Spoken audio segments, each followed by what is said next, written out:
Well, the starting time has come and passed, and we have formed a quorum. So let me call the meeting to order. First item, confirmation of minutes of the previous meeting. Any proposed amendments here and now? Can we confirm the minutes? If there are no comments, then minutes confirmed. Information paper since the last meeting, nothing. Today, and of next meeting and items for discussion, the administration has proposed 2 items. Number 1, review on the effectiveness of the employment in one stop at Tin Shui Wai. And second item, severance payment and long service payment ceilings. Comments, members? We can invite the officials to come in. If there are no comments, then we proceed as proposed. The next meeting will be held on the 15th of July, and I believe that will be the last one in the current legislative session, and we'll start at 4:30. Please also invite the deputations. 政府代表係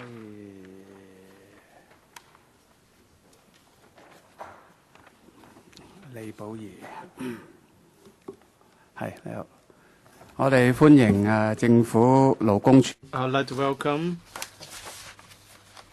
Ms. Mabel Lee, Assistant Commissioner for Labour, and Ms. Stephanie Ho, Senior Labour Officer.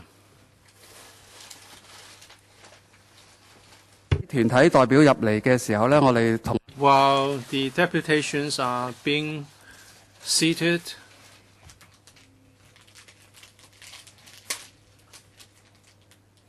with regard to your private bill,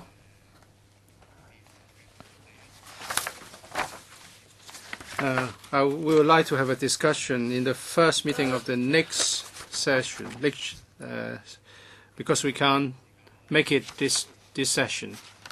We're going to put it on the list of outstanding items. Thank you, Chairman.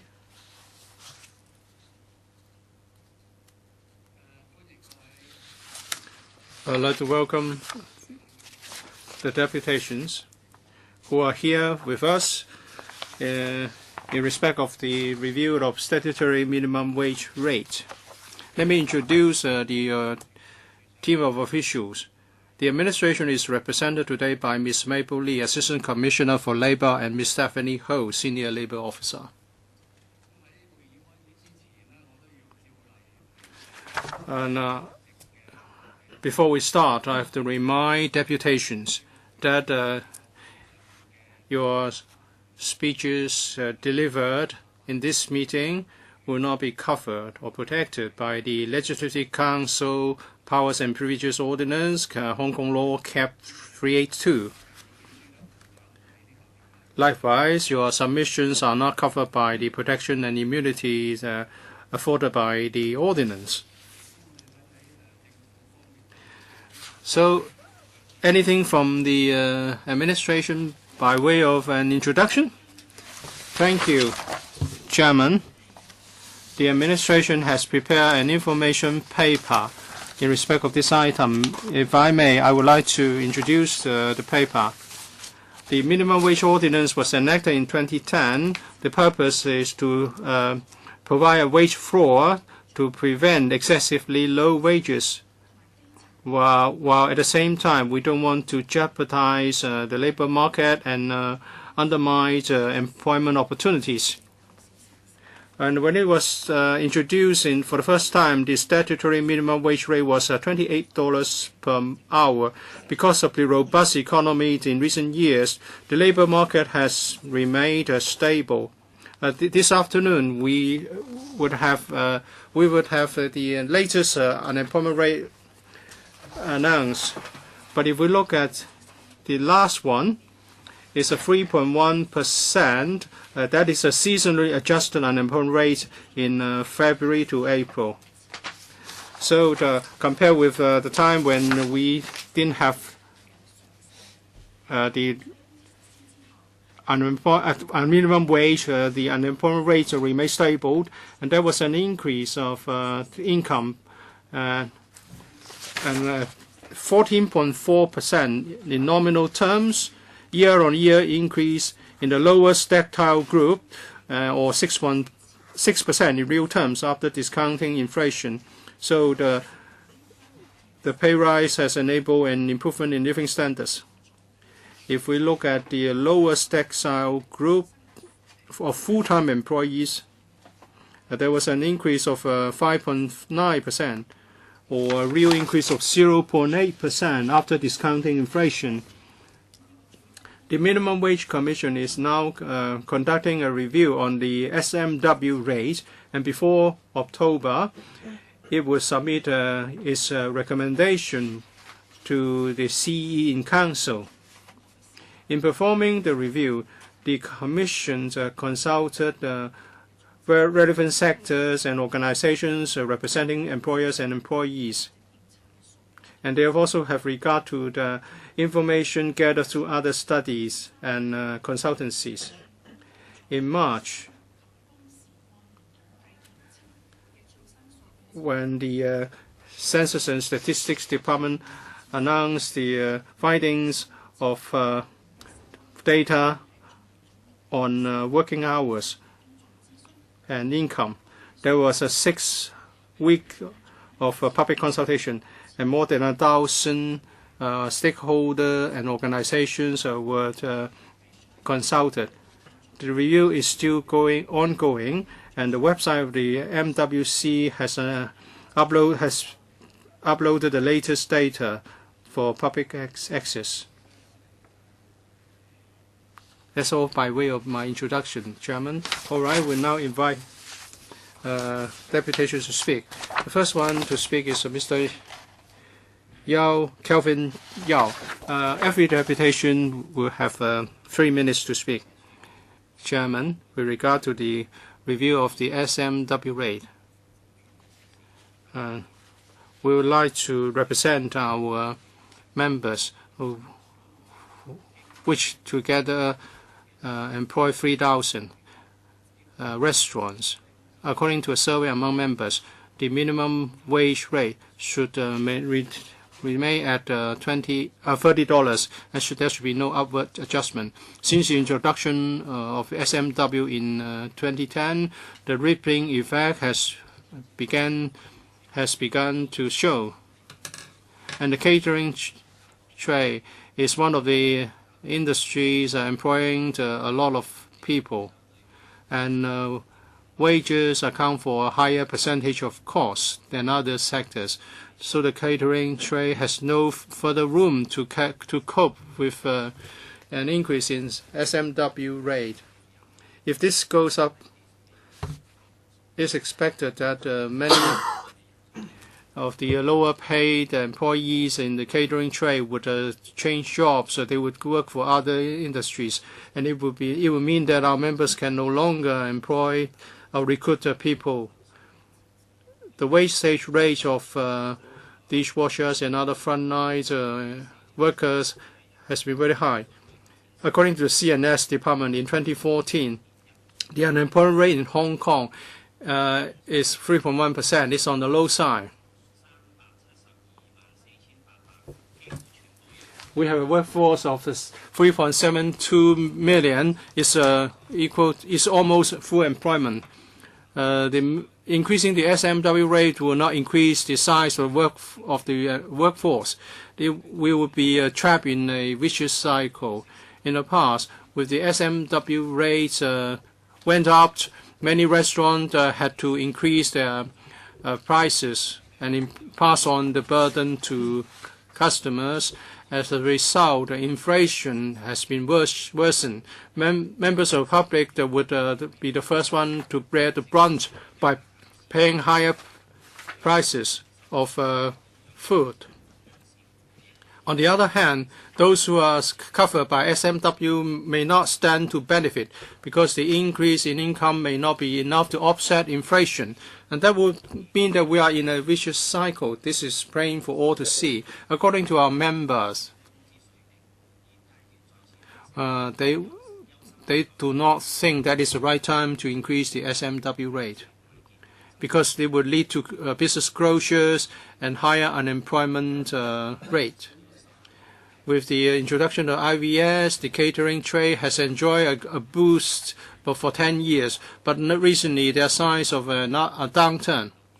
According to CNSD, the consumption figures have dropped by 9.8%. Next, Ms. Lam Trey Lin. Well, basically, I'm against the SMW, but now we have passed the law. So we have to stick to it. Since last time, there has been an increase of 6% over inflation. So we need to take a good look as to whether we have to increase the rate now. It should be adjusted in line with inflation. It should not be set by the government by adding a certain percentage over inflation. The owners' corporations that I represent has asked me to put in a word, because if we increase the SMW rate any more, they would not be able to afford it. The OC would have to install CCTVs and fire all the security guards, because the increase in management fee would simply not be affordable. In many old buildings where we have elderly owners who have to pay management fee for their buildings, and apart from building management fee, OCs are facing higher costs of minor works that they need to undertake. So SMW rates should only be set in accordance with inflation, and the government should not try to increase real wages.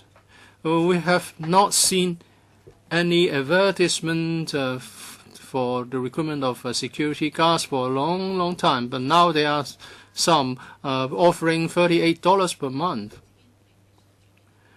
I think we should leave it to the market. Last time, the management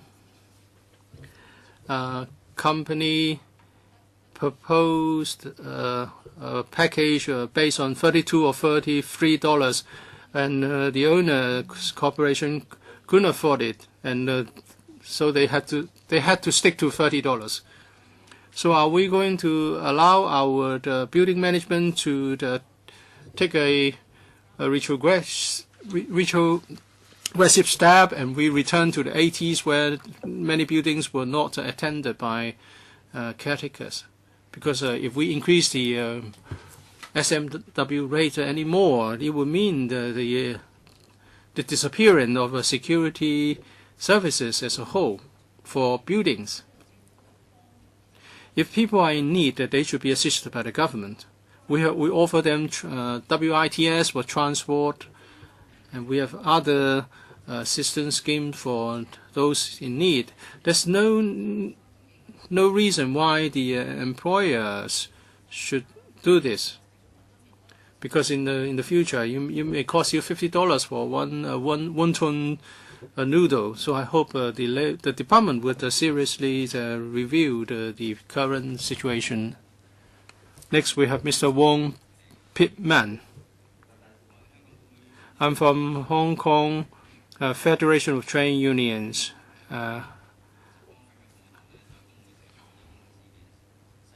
With regard to SMW rates, there's a misunderstanding in the community. That is to say, if we increase the rate from $30 to $39.7, that means that we are asking for a big jump, that we are being excessive in our request. The Rights and Benefits Committee of the FTW would like the public to understand that the adjustment up to $39.7 is not one made without any justification. We're talking about basic needs of livelihood, and workers will not get rich by just getting a higher SMW rate. FTU is suggesting that workers should be able to earn a decent income to support their families. And that's in line with the concept behind the SMW, in that we should prevent excessively low wages.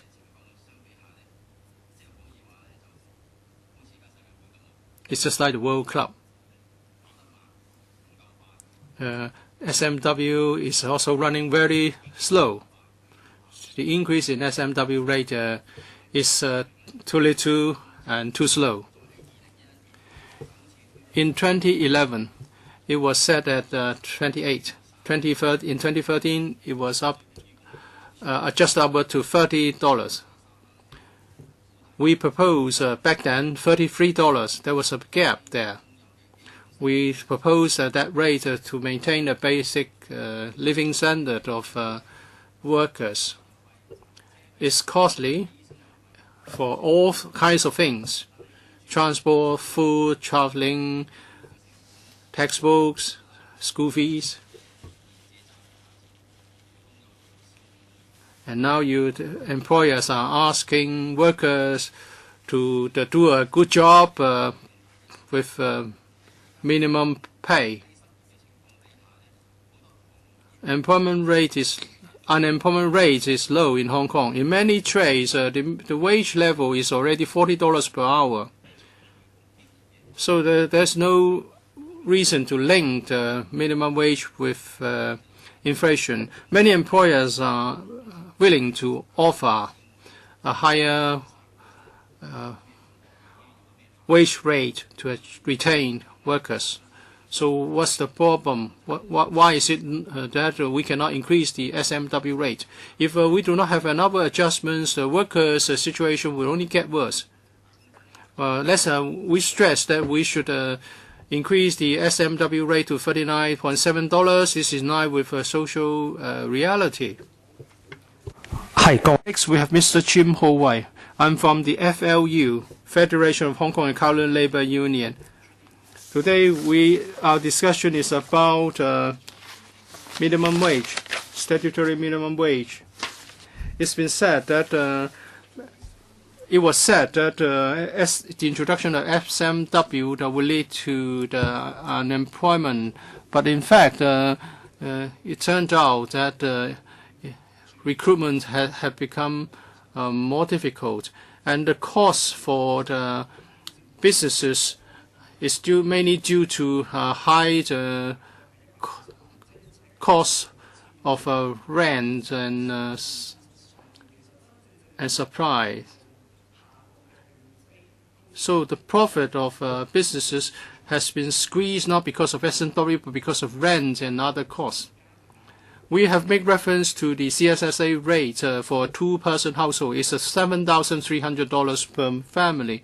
If we increase the SMW rate to $37, it's only 0.3% cost increase for businesses.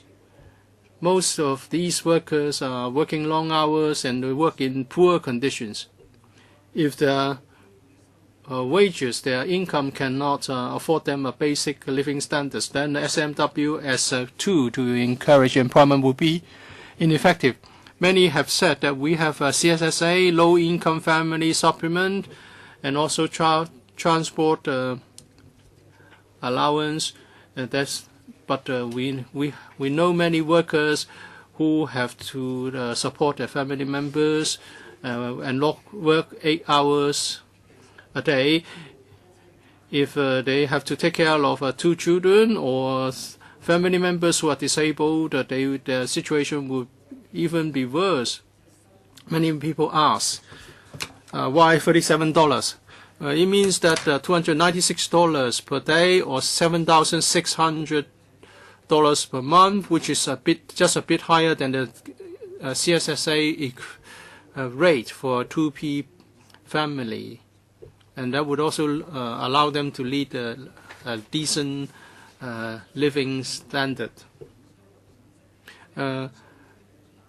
Money is depreciating all the time. If you don't get a basic, decent living standard, by receiving minimum wage, they would fall into the safety net of CSSA. Therefore, an increase from $30 to $37 should be made, and we should make reference to various countries in Asia and US, and so that we can have a 2-year cycle in reviewing the statutory minimum wage for future adjustments. Yes, Simon Tam, Hong Kong Federation of Restaurants and Related Trades Limited. As we all know, that the salaries are higher than the minimum statutory minimum wage. Some are reaching $35 per hour, some even $40. Apart from casual hands, actually the average would be higher even than that. Now, as for the operations, apart from the minimum wage, there is the indirect cost. When I talk about indirect cost, I'm talking about bonuses, awards, as well as MPF contributions. These all have to be taken into account. With the statutory minimum wage, it has created a shortage in labor in the market. We have to consider we are to raise the minimum wage even further. Apart from raising the wages even more, for the workers there will be rippling effects. All the ranks in the employment would also be increasing in salaries. Now, with this round of review, society is considering that we have to increase the minimum wage every time we have a review. But in fact, we should look at the affordability of the society and the actual situation, including inflation rates. It is not a given that it is to be increased every time there is a review. So we strongly put forward that there is a freezing of the level at $30. As for the review of SMW, every time there is a conflict between the employer and the employees, and there is confusion in society and a lot of debates.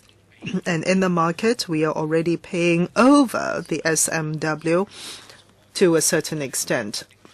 And therefore, we propose that the review for SMW should not be a 2-year exercise, but not a 1-year exercise either, but after 2 to 3 years, after looking at the market situation, then decide on whether there's a review or not.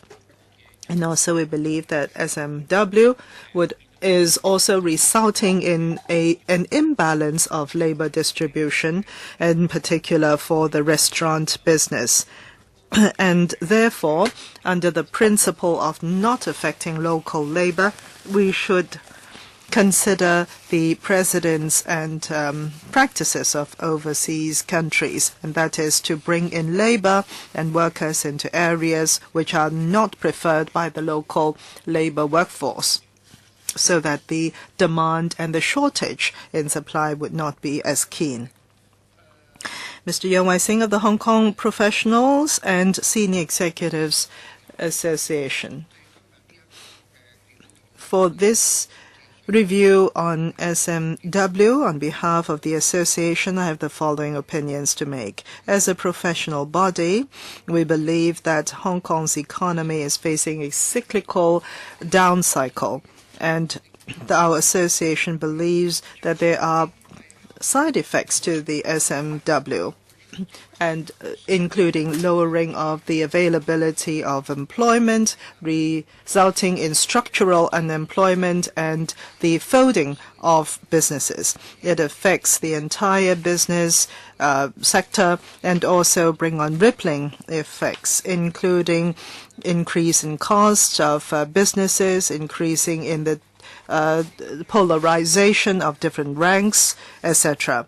This SMW, our association believes, by raising it unendingly, it will reduce even more the competitiveness of the businesses. And also, given the high liquidity and turnover of the lower ranking staff, It would also hinder the further growth of the business sector and enterprises. There are lower level workers who have fallen outside of the social network and therefore abandoned working altogether. The industries which are labor intensive, the SMW had resulted in higher costs and therefore higher prices for their products and services. And this is highly related to the level of the SMW, which really should be a function of the supply and demand of labor and the market situation. The association believes that the labor and the lower level labor should not treat this as a welfare, but really it is to protect their livelihood. And so far there is no evidence indicating that its efficacy in this manner. And also the data provided is scanty and few and far between, and therefore it is not sufficiently transparent. So the review and the impact of the review has to be further thrown light upon. We need further evidence and data and information to support any revision in the SMW.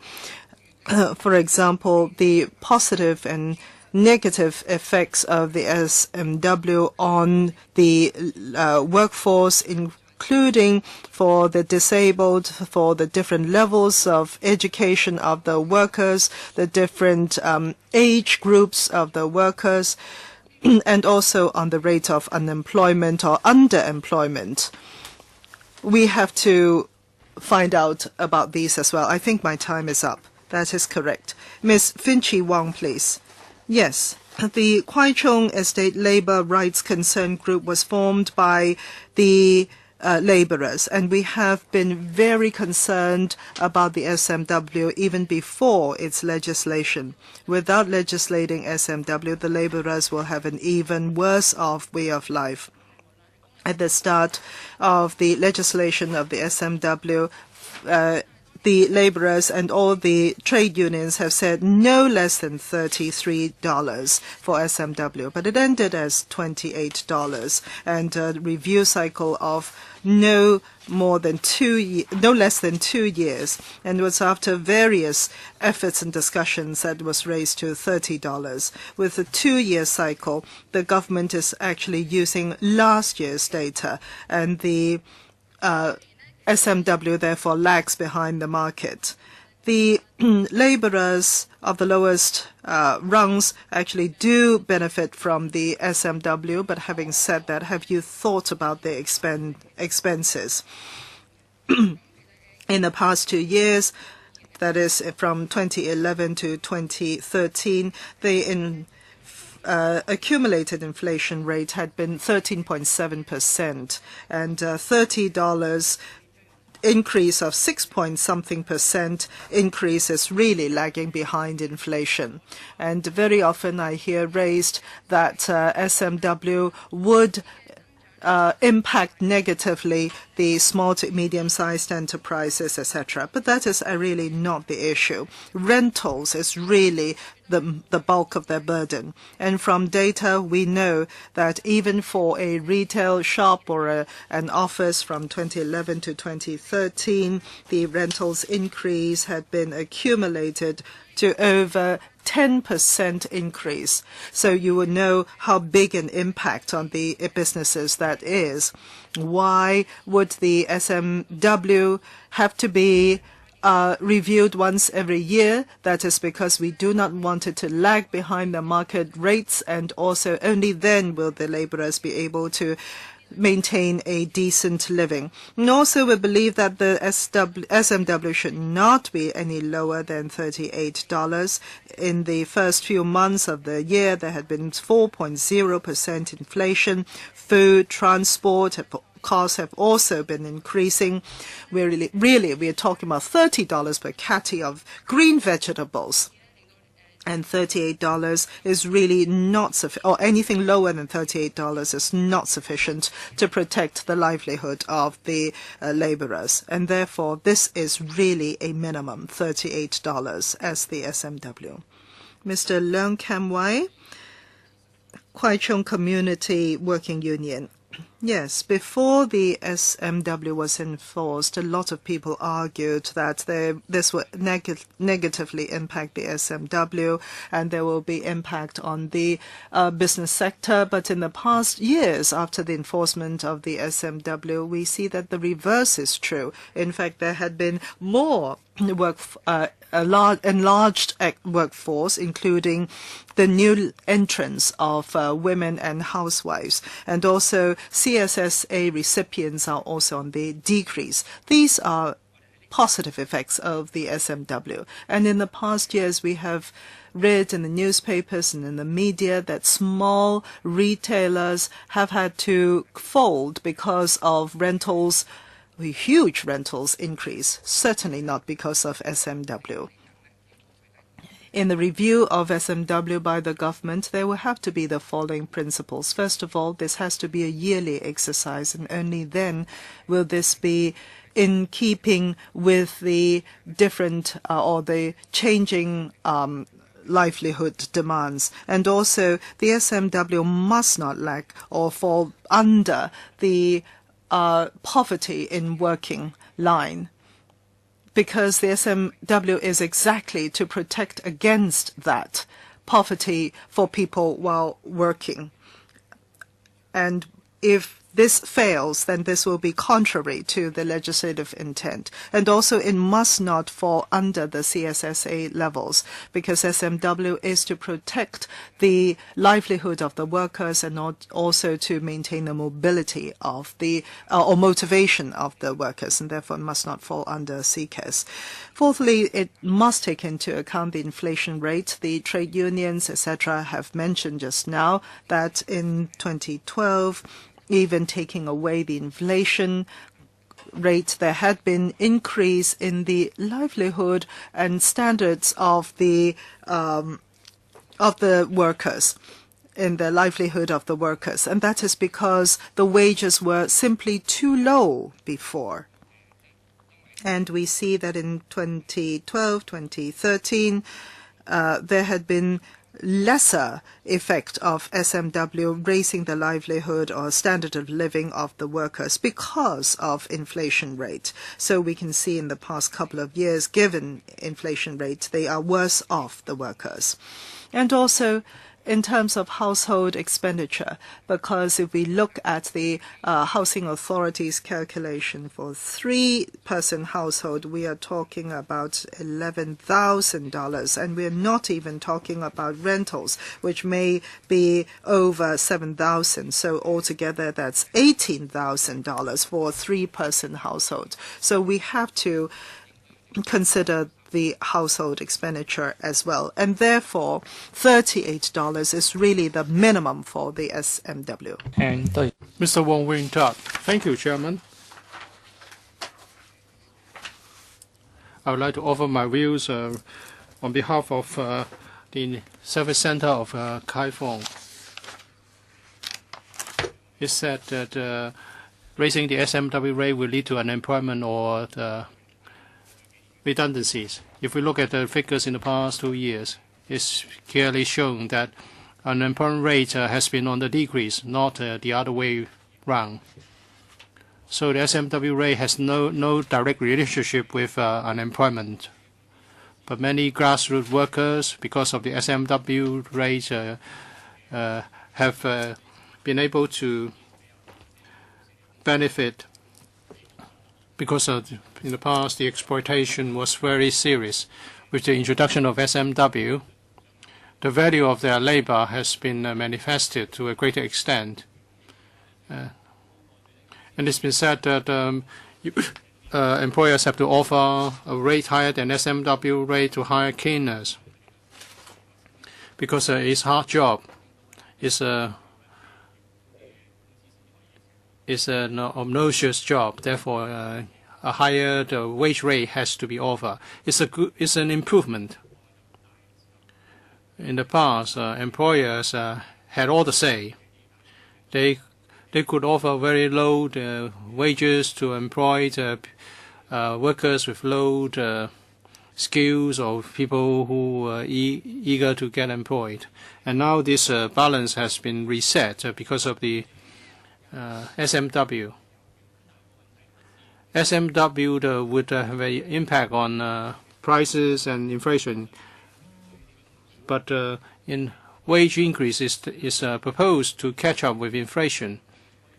Employers should ask themselves whether which one is leading to higher costs more seriously, wage increase or rental increase.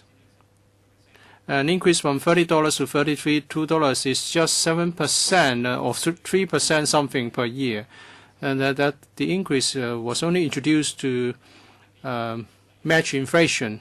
So I don't think the employer should blame the workers or their income, wages, for business closure. You should blame the landlords, the developers, for high rental.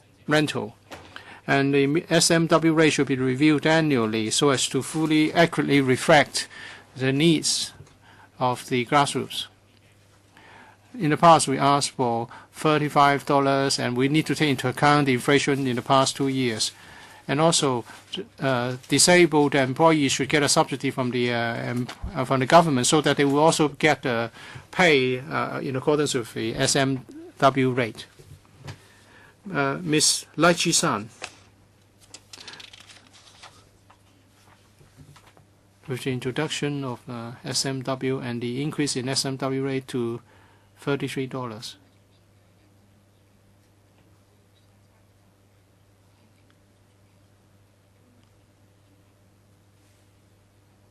People are reluctant to work for the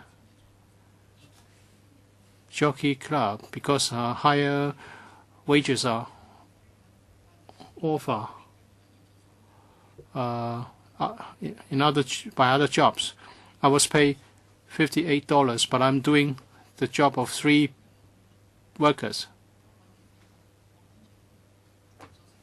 And then I had a body check. My waist suffered an injury.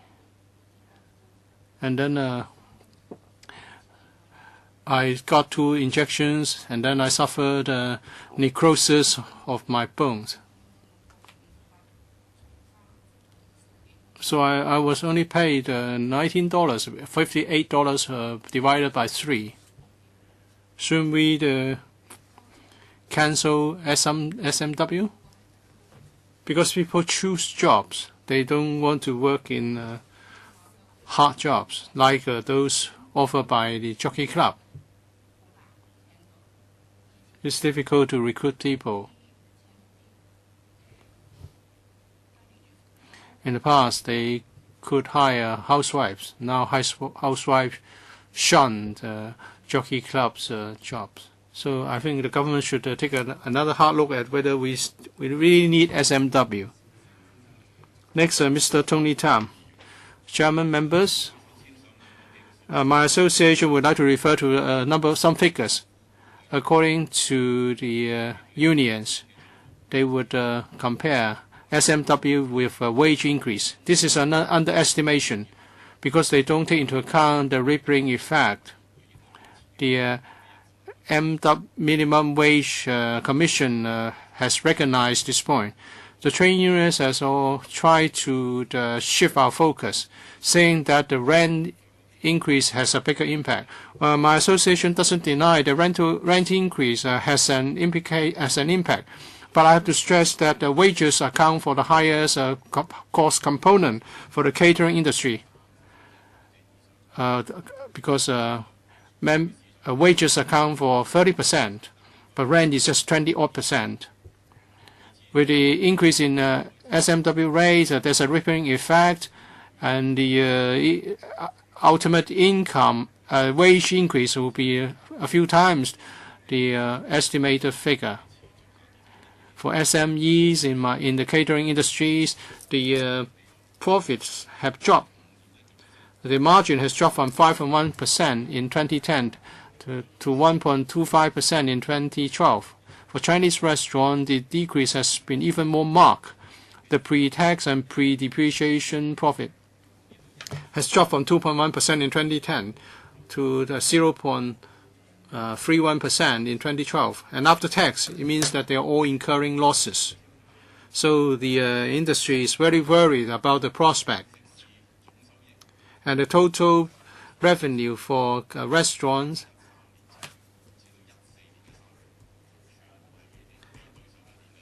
has seen a decreasing trend from July 2013 to March 2014. If you dine out, you can ask the restaurants, and it will be clear. And if the SMW rate goes up, the businesses, especially SMEs, will suffer most. And some days ago, our chairman received a letter from an operator of a restaurant. He would like those to consider the inflationary pressure to be brought by an increase in SMW rate. It will be a spiral. I think trade unions should understand that if there's no one who's there to work, there's no one to generate income. The government doesn't have any policy to protect SMEs, so the future is so dim. And my restaurant will not renew its lease when the current one expires. Lastly, let me say that we object to the proposed increase. Mr. Leung Kui Kao, Chairman, my association of restaurant managers, are against any increase in SMW rate because of the booming tourism and the lack of manpower. Wage rates have increased significantly, especially for low-skilled workers. We know that it's difficult to recruit dishwashers, although the wages offered are much higher than the minimum, statutory minimum. There's no need to increase the SMW now. The catering trade is facing pressure from all sorts of cost increase, rent, wages, material, food, and other cost items. If SMW rate is increased for the basic levels, there will be rippling effect, and then there will be increase in insurance coverage, transportation, bring a lot of pressure on restaurants. The catering trade has a very low profit margin, and some of the costs will be passed on to consumers. We should be careful not to add to the already heavy burden of our people in the community. We should not do bad things, although the intention is good. Many restaurants have closed down in recent years. Many have been serving local residents for a long time, and many restaurants find it difficult to get going. Because of high inflation, consumption, sentiment has been impeded. The catering trade is facing a very tough operating environment in the future, and very often restaurants cannot pass on the costs to customers. And with rising costs, we are afraid that there will be more business closures and leading to pressure on society as whole. In Xiangshui, well, you may be able to hire a worker for $9,000. In Mongkok, the same job can offer $11,000. But people are reluctant to go to Mongkok to take up the higher paid job because of the need to travel and the cost. My association is of the view that the SMW rate should be maintained. There should be no increase. Next, Mr. Cheng Chip Pan. Thank you. I'm representing New People's Party. the government legislator for SMW in 2010, that after a long discussion, the rate was set at $28. It was accepted by the three parties concerned: the government, the community, the employer, and employers.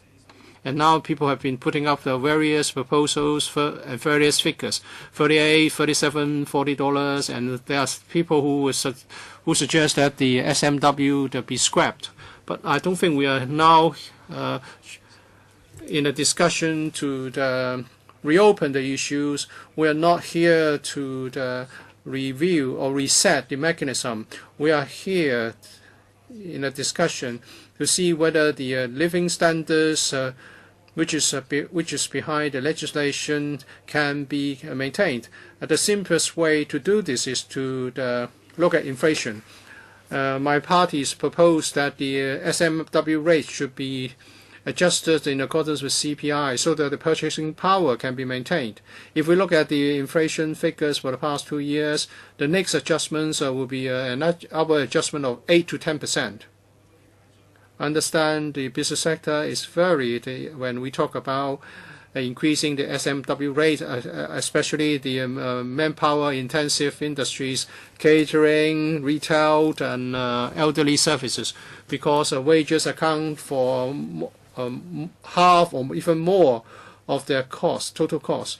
So SMEs were facing a lot of pressure, and the retail figures just released tell us that there was a contraction of about 10%, and the business sector is very worried that the economic downturn on the mainland may have an impact on our economy. Although we are not very optimistic about the economic prospect, well, we are in favor of having an automatic adjustment mechanism with reference to inflation, because that would be objective. It would also avoid the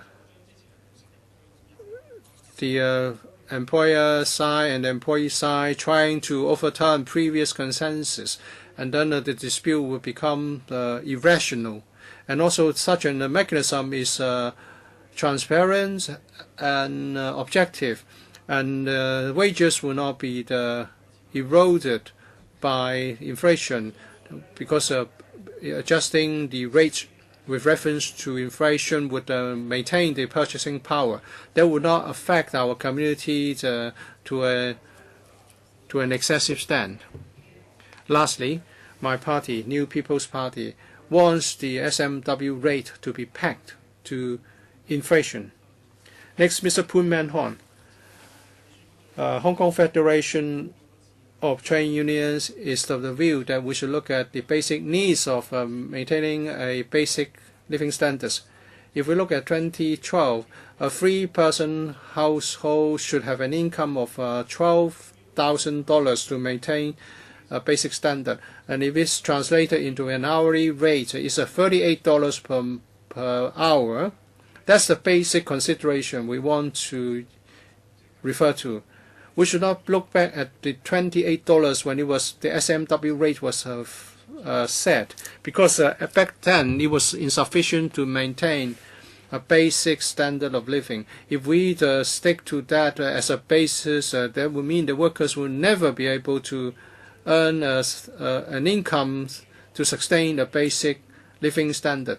The 2-year review cycle has created undesirable consequences, and this was actually a fraud, because inflation has been high, so the real wage increase cannot really catch up.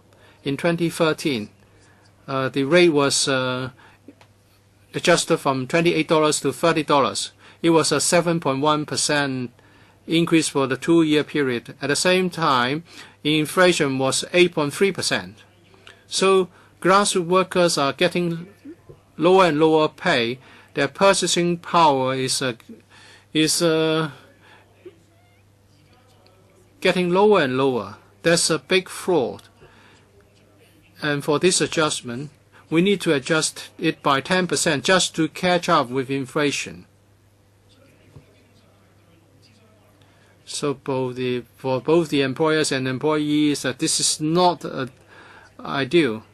because if you ask for 10%, it's just for inflation adjustment, and the employer will be saying that they cannot afford it. Maybe the minimum wage commission, when we asked the minimum wage commission whether it would recommend having annual reviews, and they passed the buck to the government and saying that it's up to the government to do this.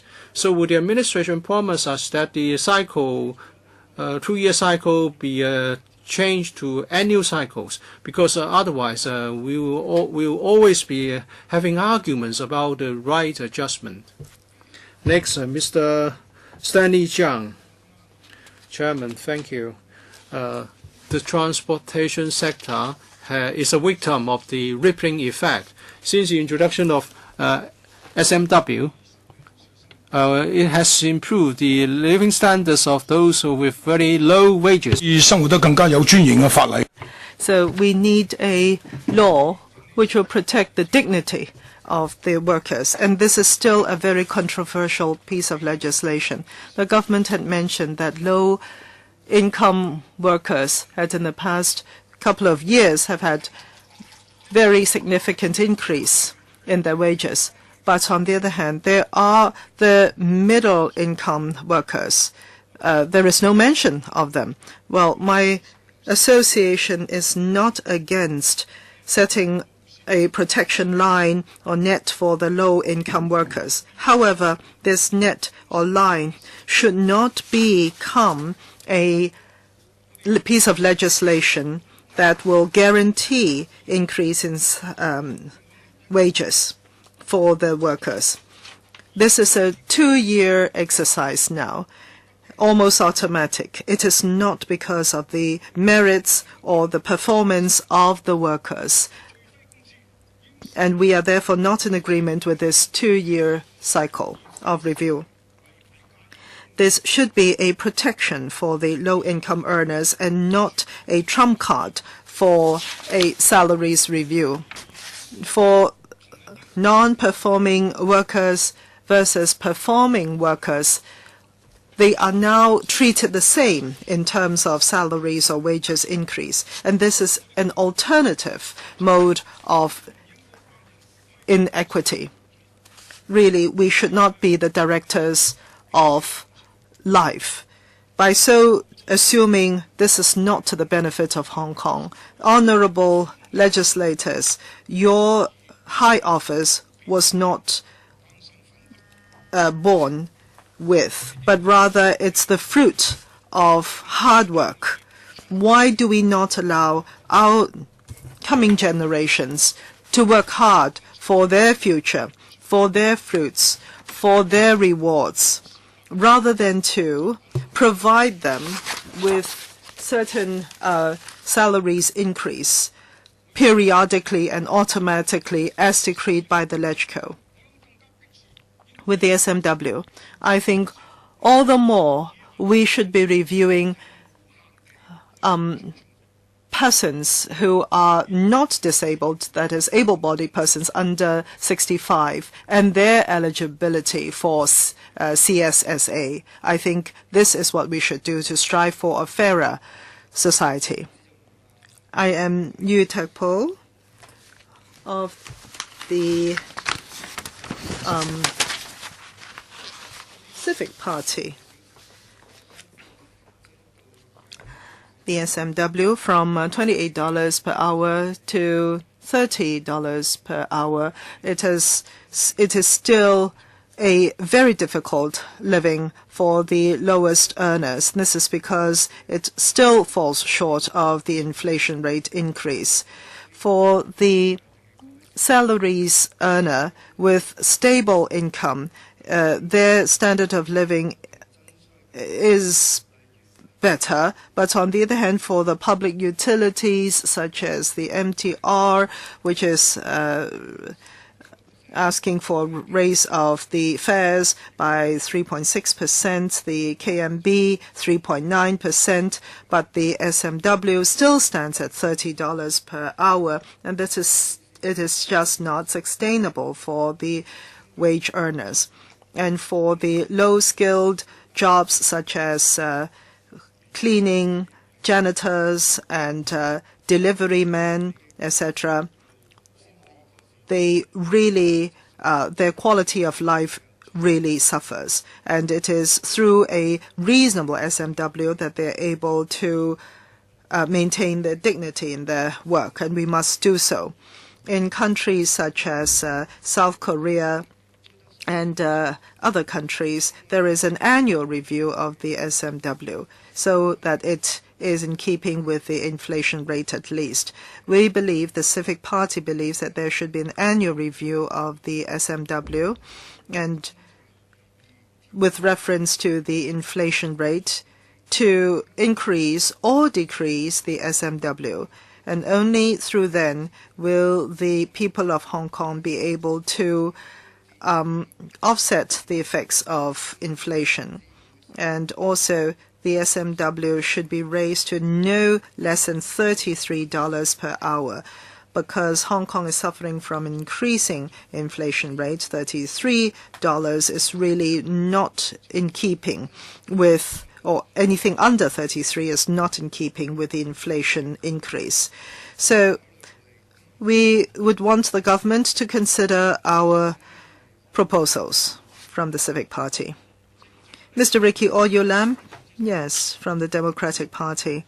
The Democratic Party believes that the existing $30 SMW is far lagging behind the inflation rate, and 2-year cycle of review is also lagging the inflation rate. Given that in 2013, May 1st, the SMW was raised to $30 from $28. And the annual increase had been 3.5%, 2 years together 7.1%. But the inflation rate had been 4.1% and 4.3% respectively. And therefore the minimum wage had been eaten into by the inflation rate. 28 days of working is really 6,000 plus in terms of total salaries per month, and really this is a heavy burden for the lower income earners. And before the SMW was instituted, a lot of people feared that this would result in high unemployment and also staff cutting. However, with the latest reports, it is seen that the effects are really minimal. The employment rate is at full employment, more or less, and there had been increase in women as well as senior citizens working to the tune of 3.9% for women, and those over 60 years of age, 17.4%. And also the low-skilled median salaries had also increased some 13.9%. So this is all goes to show that SMW is at a reasonable rate, and it also encourages women and senior citizens in pitching into the labor market. And also, we see that the biggest burden for the enterprises and business sector have been rentals, and it is not SMW. The SMW should catch up with inflation rate, and therefore our party believes that it should be pegged to the CPI. And in 2012, we suggested, or we proposed the SMW to be $33, and from 2012 to 14, the CPI had been increasing at 4.1%, 4.3%, and estimated 4.6%. Given that calculation, we therefore propose that the SMW be no less than 37.5 Hong Kong dollars. And the Mr. Matthew Cheung himself had mentioned that the review should not be a 2-year round, but no less than a review every 2 years, and therefore we are also in support of that. Otherwise, with the SMC not catching up with inflation rate, it is but a beautiful lie, this SMW. In various countries such as South Korea, Taiwan, and Japan, it is also an annual exercise for the review. Hong Kong, as an international city, why do we not institute an annual review? And therefore, we believe, again, that the minimum should be no less than 37.5 and also no less than an annual review. Yes. After the deputations have spoken, do we have questions for them? Mr. Kwok Wai Keung, any others, colleagues? Poon Siu Ping?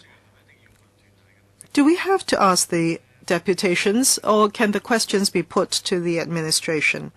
Well, you can. The administration will gather all the questions and then answer them. But first of all, thank you very much for coming up to the LegCo, whether you're in support or not. You have given us your valuable views. Now, the administration have heard. For those who are in support, they have come up with different numbers, 37, 37.5, 39, etc. But at the end of the day, it comes back to the point, and that is the minimum wage as it is now. Should it follow the $28, $30 as baseline for further adjustment, or for every revision, there should be another mechanism for consideration, depending on the situation then. That is to say, do we progressively increase on top of the baseline, or do we start from fresh? Because times are a-changing. And as mentioned by the trade unions before, we are really looking for a living wage that is sufficient to sustain livelihood, sufficient, as the deputations have said, to feed a family, not to feed an individual. If the latter, then we are really talking about people not getting married and living with their parents. If society is to progress, then we are talking about setting up of new families, a continuation of the community, of society with future generations. Now, if this is not considered, that is, salaries for livelihood is not considered, then we will have more and more singletons. And how would society be able to develop and sustain into the future? Yes, thank you very much, the deputations, for coming up to give us their valuable views. But I would like to follow up on one point, especially from the restaurant employers. Before setting up the SMW, they had already said that there will be huge impact on the industry, that they will be cutting staff, that they will be closing down. And for the restaurant employers, we heard that the SMW cannot be raised any further. It has to stay at $30, otherwise there will be great mobility within the industry among the workers. But do you revise their wages according to the inflation rate and other considerations, or are you simply trying to sustain your own operations and business? Yes, there was this art of a deputation, Institution of Dining Art. You said that you have canvassed over 1,000 restaurants entities. I would like to hear from you. Yes, so are you asking for which deputation's response, please? Dining Art, please. Do not forget that there are a lot of SMEs in Hong Kong. They have been very difficult in their operations. And our members have also reflected to our association that their turnover had decreased, and they do not know how to handle that. Because with the SMW, once every 2 years of review is coming up again, and they will be meeting with even higher wages. And it's been very difficult for them. And as a result of that, we want to maintain it to be at $30. And what about the workers? They will be worse off than before. And the result is that they will not want to work anymore. Well, I think the market will adjust. For those who are working hard, they have the same wage as those who are not working hard, because on an annual or regular basis, their wages will be increased, and that is not fair to us either. Mr. Leung, I'm in favor of the workers having their wages increased. But in fact, there are fewer workers now, and the service is worse off. But as employers, that's all we can do. The profit margin is very, very thin now. And if the market or economy continues to slip, there is a possibility of having to close down because the margin is as thin as 1 to 2%. And if rentals continue to increase, I mean, if the workers stay on, we will have to give them bonuses and the lot. Otherwise, they will leave. They have a choice. Well, having heard you, it seems that you are saying that your industry had increased the wages above SMW. So if we increase the SMW, it would not impact you. No, it would impact us. We are just trying to sustain, no more than that, because the profit margin is so low. If you raise the SMW, it will definitely impact us. Chung Kwok Pan, thank you very much for coming up to the lecture with your valuable views. The employers simply do not want to see an increase. The Workers' Association want an increase. But there is no middle-class bodies speaking here. Yes, the SMW, if it is to be increased, the employers will basically load them onto the consumers, and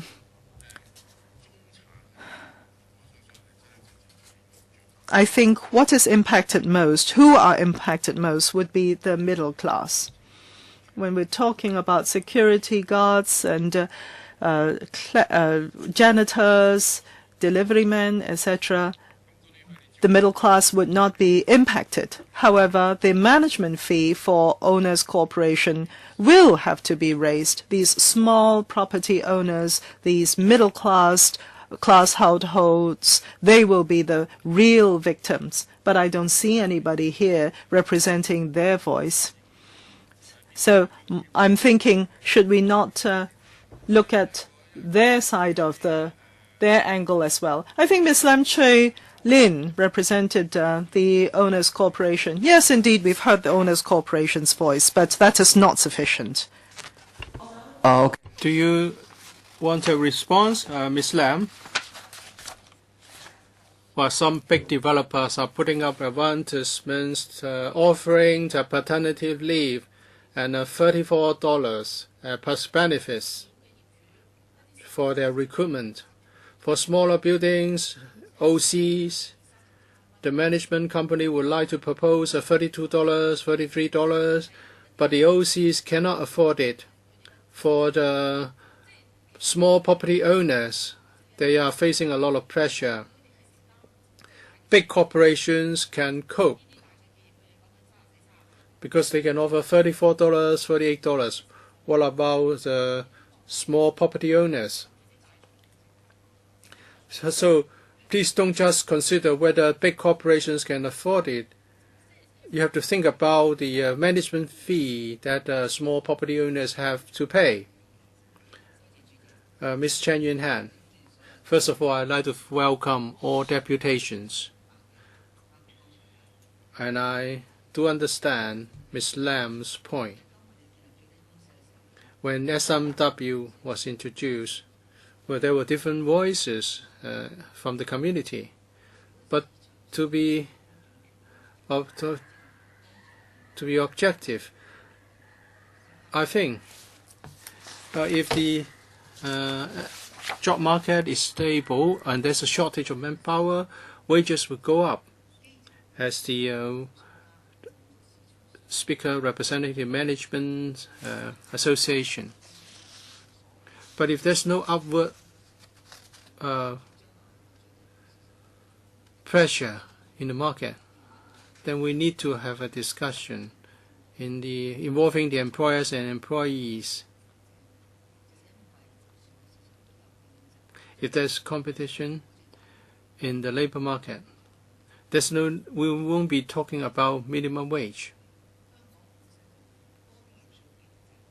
But because we don't have a diversified economy, and people tend to work in a few industries and sectors, they wash dishes, they are security guards and cleaners. I understand the views expressed by all the deputations, including those representing businesses. But which is the greater pleasure for you? Increasing SMW rates or rental increase? Which brings more pressure to you? I hope you'll be honest.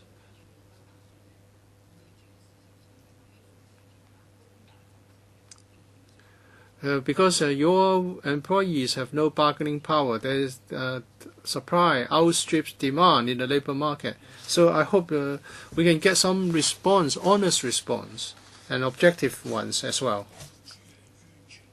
SMW has no effect on the transportation sector, but the rippling effect does have an impact. Well, in the transportation sector, we are talking about $40 to $80 per month. So it's a far cry from just the minimum. But the rippling effect is serious, especially in the initial stage. Our clerical workers used to get $10,000 a month. But when it was introduced, we had to increase their salary by 20%. But we also have security guards. There was a gap of $3,000 to $4,000, and now it's $1,000 to $2,000. So how can you keep these clerical employees? The rippling effect is a serious effect. Our employees are used to receive $40. So increasing the minimum rate to $33 or $35 has got nothing to do with them, but they would require upward adjustments as well. I understand that. Well, if you treat your workers in the catering industry well, then they would do a better job. They would be nicer to your customers. But if the adjustment cannot really match inflation, then there are consequences for your businesses as well, and some would choose to leave. I think this is the third time we talk about SMW. We've been talking about similar points again and again. I hope we will not just blame the minimum wage for all the cost implications. Ms. Chan. Well, this is a very well-intentioned wish on your part. Mr. Kwok Wai-Keung, second round. I want to ask the deputation some questions. I know the business sector has a certain reasoning. We have heard from some people that there are fewer people working in restaurants. Very often we'll have to fetch our own teapot or refill our teapot. And for those remaining, although they have higher wages, they are maybe doing the job of 2 or 3 colleagues. So the wages go up by a little bit, but the workload by a big margin, by a big degree. So why don't you offer better wages and you can hire more people to work for you? And for all employers, is it that you will not increase wages or salary of your employees? So some employers have proposed that we freeze the statutory minimum wage rate. Is it your practice that you freeze pay of your workers for, say, 4 years? Back in the 90s, we increased prices and wages around Chinese New Year. The wages we offer are above the statutory minimum. If you increase the statutory minimum, well, we would have to follow suit, and our workers will not go to Mong Kok to earn $11,000. They would rather stay in Tuen Mun for $9,000. But we have to offer benefits and offer wage increase to retain people. It's just that we don't want the base figure to go up again. Mr. Chang, for the past 3 years, the average wage increase was no less than 10%. Otherwise, we cannot really recruit people. Business is poor, but we still have to offer wage increase. We live in a capitalist society. Why don't we leave it to the market? Why do we allow this council or the government to plan the life of our future generation? I'm in favor of offering a safety net for those with very low income. But we should not allow this to become a trump card for the regular and guaranteed pay increase. Mr. Tam, I would like to respond to the honourable member whether we increase wages for our employees. We look at a few things. Are we making a profit? I think it's true of all employers. If the employer earns $2 to $3 million a month and offer no wage increase, the workers would rebel against you. So all of them will offer wage increase. But the restaurants, the SMEs, are having a very small profit margin. So how can they afford to increase wages? For the low-skill jobs, dish handlers, dishwashers, if you increase the wages of these people, it won't stop there. For all the other workers up the chain, we have to get a pay increase. So how can the employer afford to do this? So it would mean business closure. But of course, the restaurant may still be there. It would just be taken over by big consortia. Mr. Yong Wai Sing, you belong to a big consortium. Well, I'm here to representing my association. I cannot be talking about the catering industry only. I think the government has a responsibility. It seems that what we have here is a tussle between the employer and employees. I think the government should give us more figures in the discussion process, because you are always talking about conducting studies. What about the pros and cons of SMW and the implications for different age groups and the disabled in the labor market? And the changes in medium wage of workers in different sectors, and the situation with underemployment. There is a lack of sufficient data. You should give us all the figures well in advance. No, we can't achieve anything just by arguing between ourselves. Actually, we have been very willing to negotiate and discuss with employees. But the government must provide us with better data so that we can take a better look at what should be done. Well, I'm not trying to argue with anyone. I just want to talk about the situation with the catering industry. After the SARS outbreak, well, the employees back then were willing to have their pay frozen to tie over the difficult period. So there was no wage increase, and there was only a slight increase after the introduction of SMW.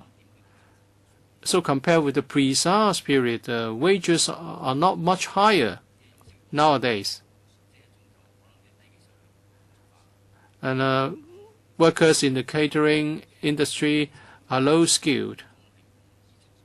And it's not easy to be a dishwasher. So you have to pay them a suitable wage level. You have to pay $18,000, $20,000, and yet you cannot recruit the sufficient number of dishworkers, because a dishworker may be working the equivalent of 3 workers' workload. In the past, it was very few earned 3,800 to 4,000. The SMW did offer some protection to the lowest income earners. And of course, the employers are willing to pay $40 now. You cannot employ anything by offering $30 per hour.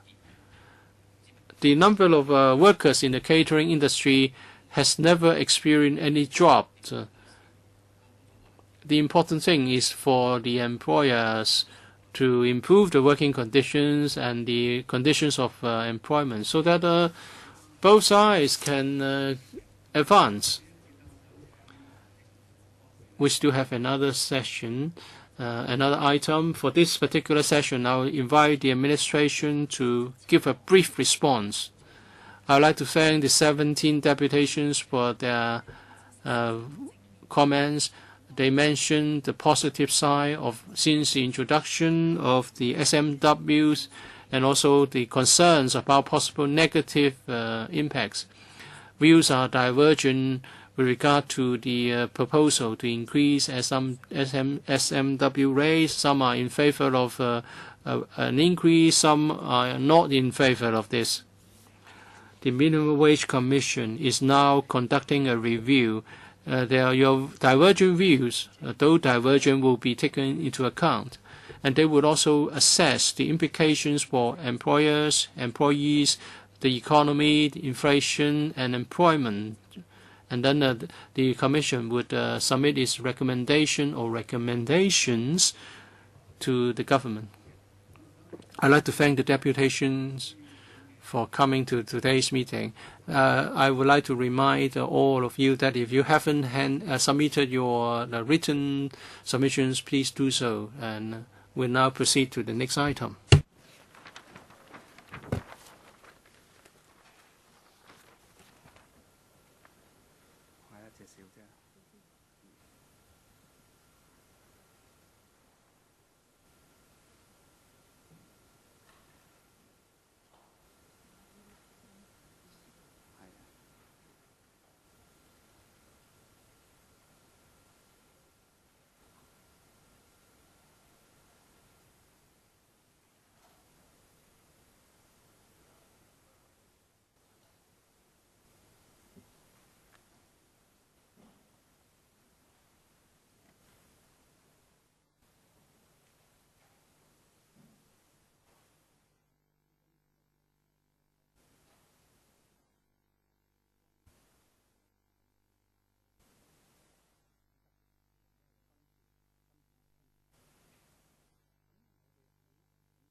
Members and deputations,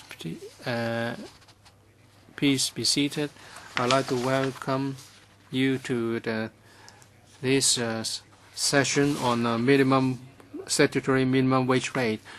We have an assistant commissioner from the Labour Department, Ms. Maple Lee, and also we have a Senior Labour Officer, Ms. Ho, also from the Labour Department. Before we start, I would like to remind all deputations and individuals who are going to speak here, your speeches are not covered by the Legislative Council Powers and Privileges Ordinance, and the immunities will not cover your speeches. And your submissions will also not be covered by the ordinance in terms of protection and immunities. So let's get started now. The first deputation to speak is Mr. Wong Kwai Sang. Thank you, Chairman. Sorry, I forgot to mention that every deputation can speak for 3 minutes. In 2006, I asked Mr. Akali that we should ask the Jockey Club to do something about illegal betting activities. Chairman, I hope you can hand this to the Executive Council. Well, my employer increased the wage rate by $3 a month, but my income went down by 1/3 because we are now required to do the job of what used to be the job of 3 people. And my employer also introduced some very odd rules, because other employers reward diligence, but my employer does the opposite. We handled football betting. I told Mr. Leung Ka Lau that because of the lack of manpower, we suffer from various sorts of occupation-related diseases. So I hope the review of minimum wage will also pay attention to whether the employers are employing the number of workers sufficient to meet job demand.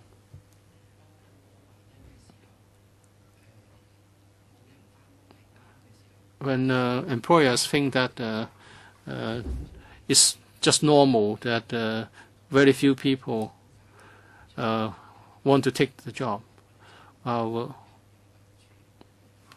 we are mainly contract workers. Only 100 or so remain. But we are serving 1.9 million customers. And tonight, at night, we are going to handle an overseas race event. And then we have the World Club going on.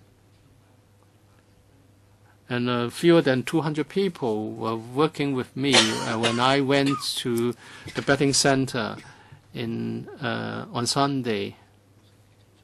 And some of our retired colleagues want to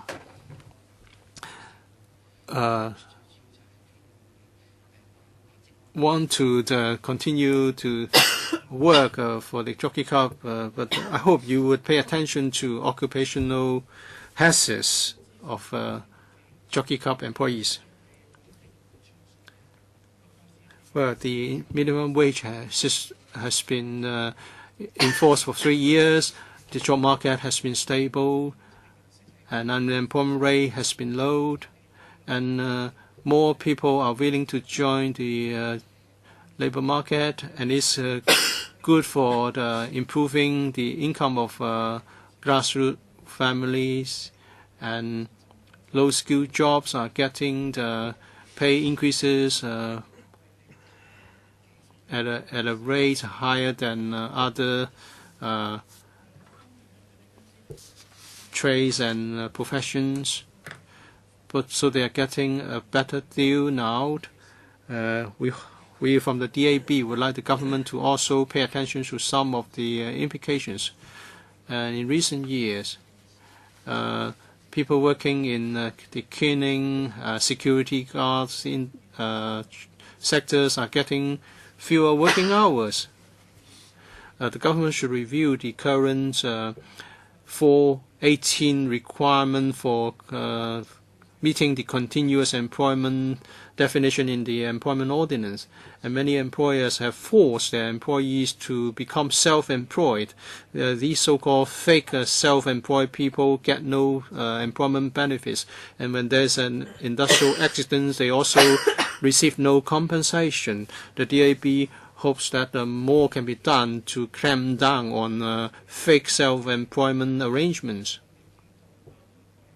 And now we have different salary reviews for foreign domestic helpers and civil servants.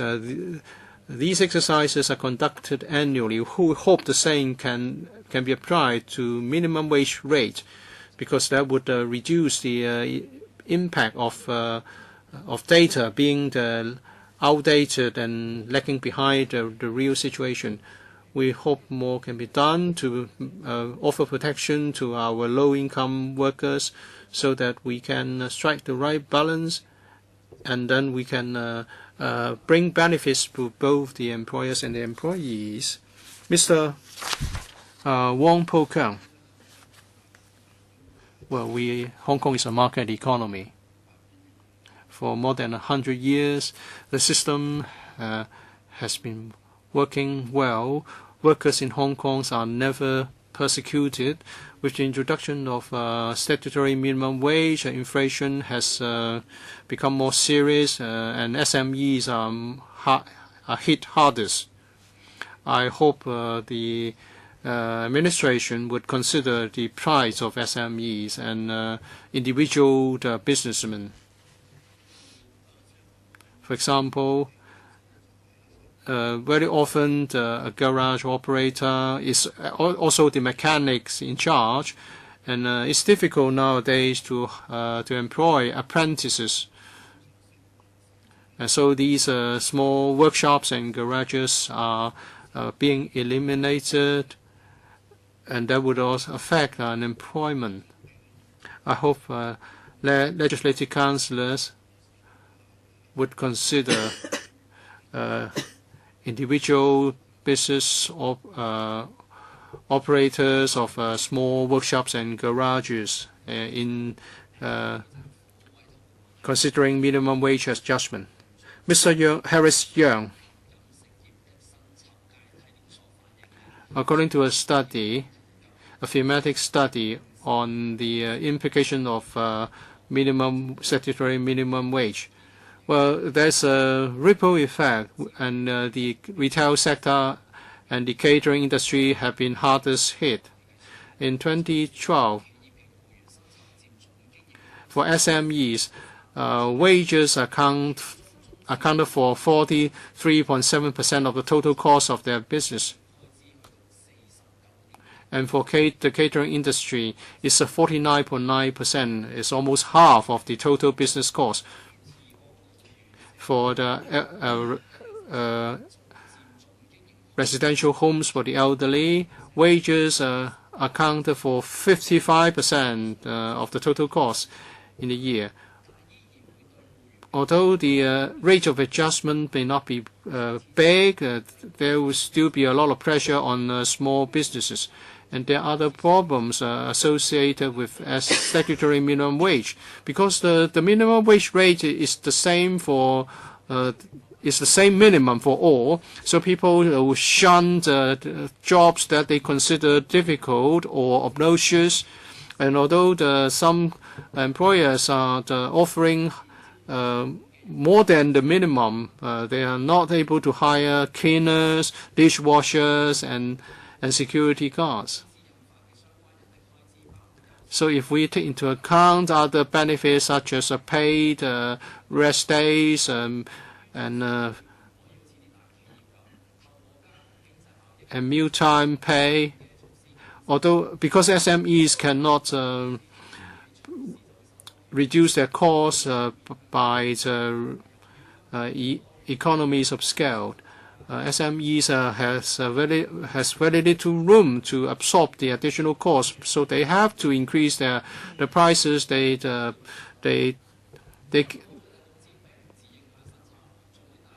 ask their customers to pay.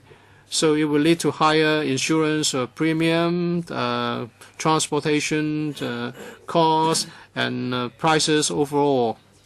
So it will lead to a higher inflationary pressure for everyone. If the government is of the view that adjusting the SMW will only bring about mild inflationary pressure, this is certainly not the right approach. The government should consider the situation with those sectors which have a very low profit margin. We think maintaining the current SMW rate would relieve the situation faced by these SMEs. Of course, when an employer considered a wage increase, he will look at the profit, he will look at the business prospect, and therefore we are of the view that adjusting the SMW should involve all the same considerations. We know that the U.S. is going to change its quantitative easing policy, and many EU countries are facing serious fiscal deficits. And also they're facing a serious problem with debt, and oil prices are fluctuating a lot. And it's going to go one way, and that is up. And China has territorial disputes with a number of countries, Japan and other Asian countries. So the economic prospect on the mainland is also not very good. According to a report covering 2013-2014 by the Business Facilitation Unit of the government, the average rate of economic growth for the past 10 years was 4.5%. Last year, we failed to achieve even that. And now people are discussing whether we should adjust the policy on individual visitor scheme. And if we do not receive as many mainland visitors, and then you see that in some sectors the value of retail business went down significantly. The IVS has created a lot of job opportunities for those people with low skills. And people are saying that why we have such a low unemployment rate in Hong Kong is because of IVS, individual visit scheme. But the SAR government is now saying that we must do something about IVS, and there are people who mount the so-called anti-locust campaign to try to keep the number of visitors from the mainland down. So I think all these factors must be carefully considered in considering the adjustment to SMW rate. And our competitors, such as Singapore, has no SMW. If you impose too much burden on the economy, it may backfire, notwithstanding your good intention. Mr. Fong Ping Fai, I'm from Hong Kong and Kowloon, Vermicelli and noodle manufacturing industry, Merchants General Association. We have some special food items where flour is used. We support the production of fresh food items, and the workers in the production of such food items have to be trained for a long time. But now we find it difficult to get new entrants. The SMW has distorted the labor market, and people are more selective, and they would opt for easier jobs, more comfortable jobs, and we have vacancies which can never be filled. And some of the workers have to be paid the same, although their skill levels are very different, and they are not getting good value for the pay they offer. And there are a lot of labor disputes. And now it's suggested that we should increase the SMW rate. By how much? And the 2-year review cycles would continue to drive a wedge between the employer and the employee. And an SMW rate will only go up but never down. And the cost will have to be passed on to the customers. It's a vicious cycle, and it's not good for the general public at large. And this SMW policy is against the laissez-faire policy on the part of the government. Wages should be adjusted in a free market in response to supply and demand. We cannot just say that clerical workers should be paid in a certain manner vis-à-vis a steel bar bender, because if we interfere too much with the market, the investor will be deterred. And then there are groups which would instigate workers to ask for higher pay from the employer. And there's more and more rules and regulation, and the business environment is getting more and more regulated. So can we ask the government to consider the employers' situation as well? Mr. Andrew Shen, Chairman from the Lion Rock Institute. We lost our battle against the introduction of minimum wage, but that was in the previous administration's time.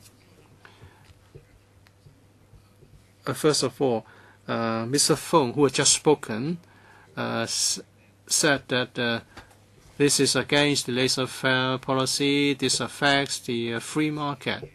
If people cared about this, the institute would be as big as the Federation of Trade Unions. So the fact is that people don't care about these things.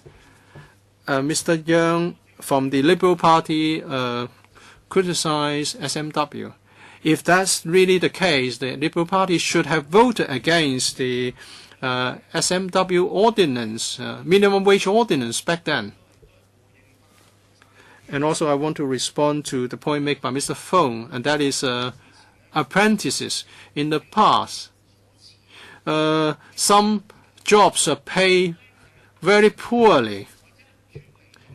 Maybe they are young people, they were new immigrants, or women.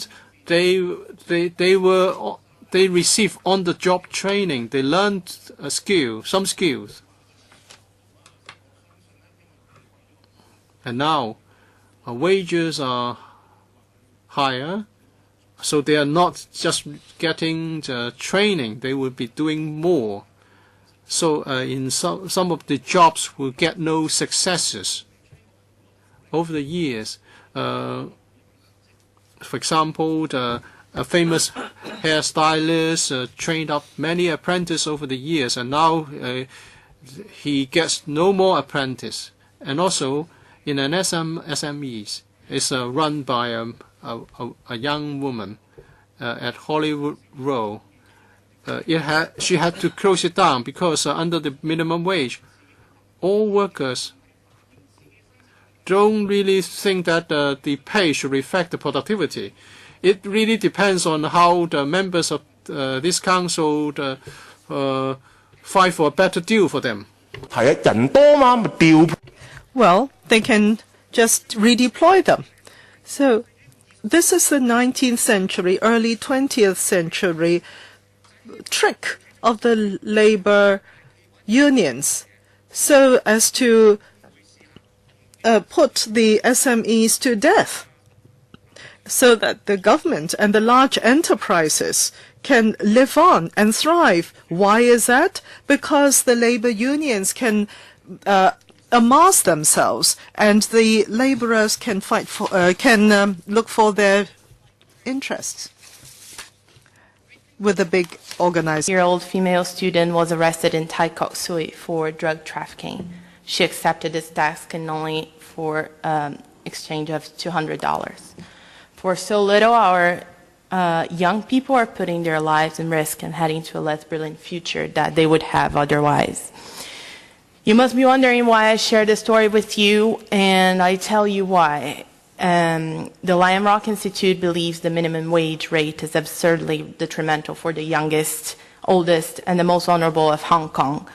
The government of Hong Kong has been trying to alleviate poverty for many years now, but the minimum wage rate is not a successful tactic because the poorest people are not active in the labor market, and the minimum wage rate discourages employers to hire more workers, and thus people are in greater chance of continuing to subsist in poverty trap. I ask now, is this the value we want to attribute for those who have the future of Hong Kong in their hands? Is it fair that young people find more hope in crime than in a fair, legal, open market? What kind of society are we building with measures such as the minimum wage?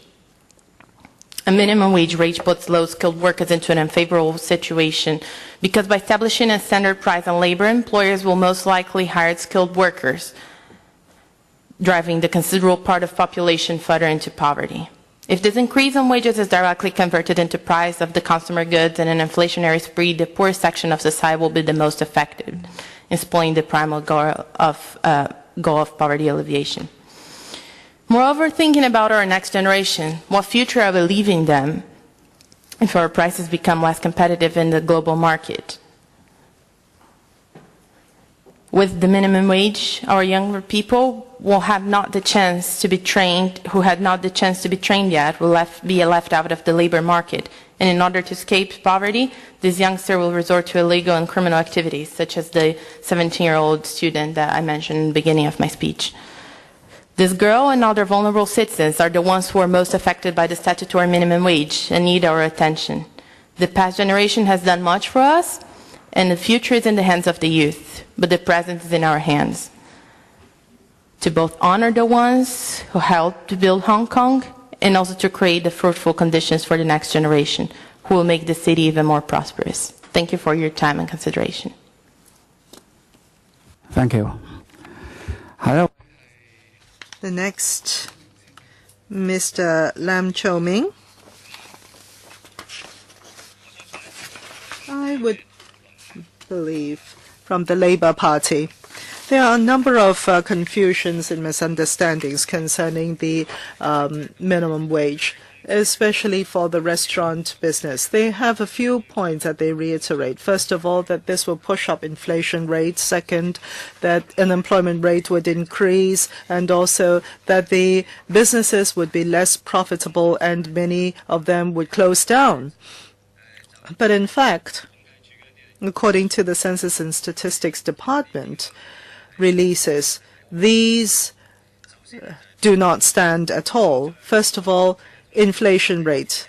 Composite inflation rate was 3.4% the year before, and in particular for restaurant sector, eating out, inflation for eating out in terms of eating out prices was 4.4%, and the composite was 3.4%, mind you, and rentals and utilities have been 6.9%, respectively.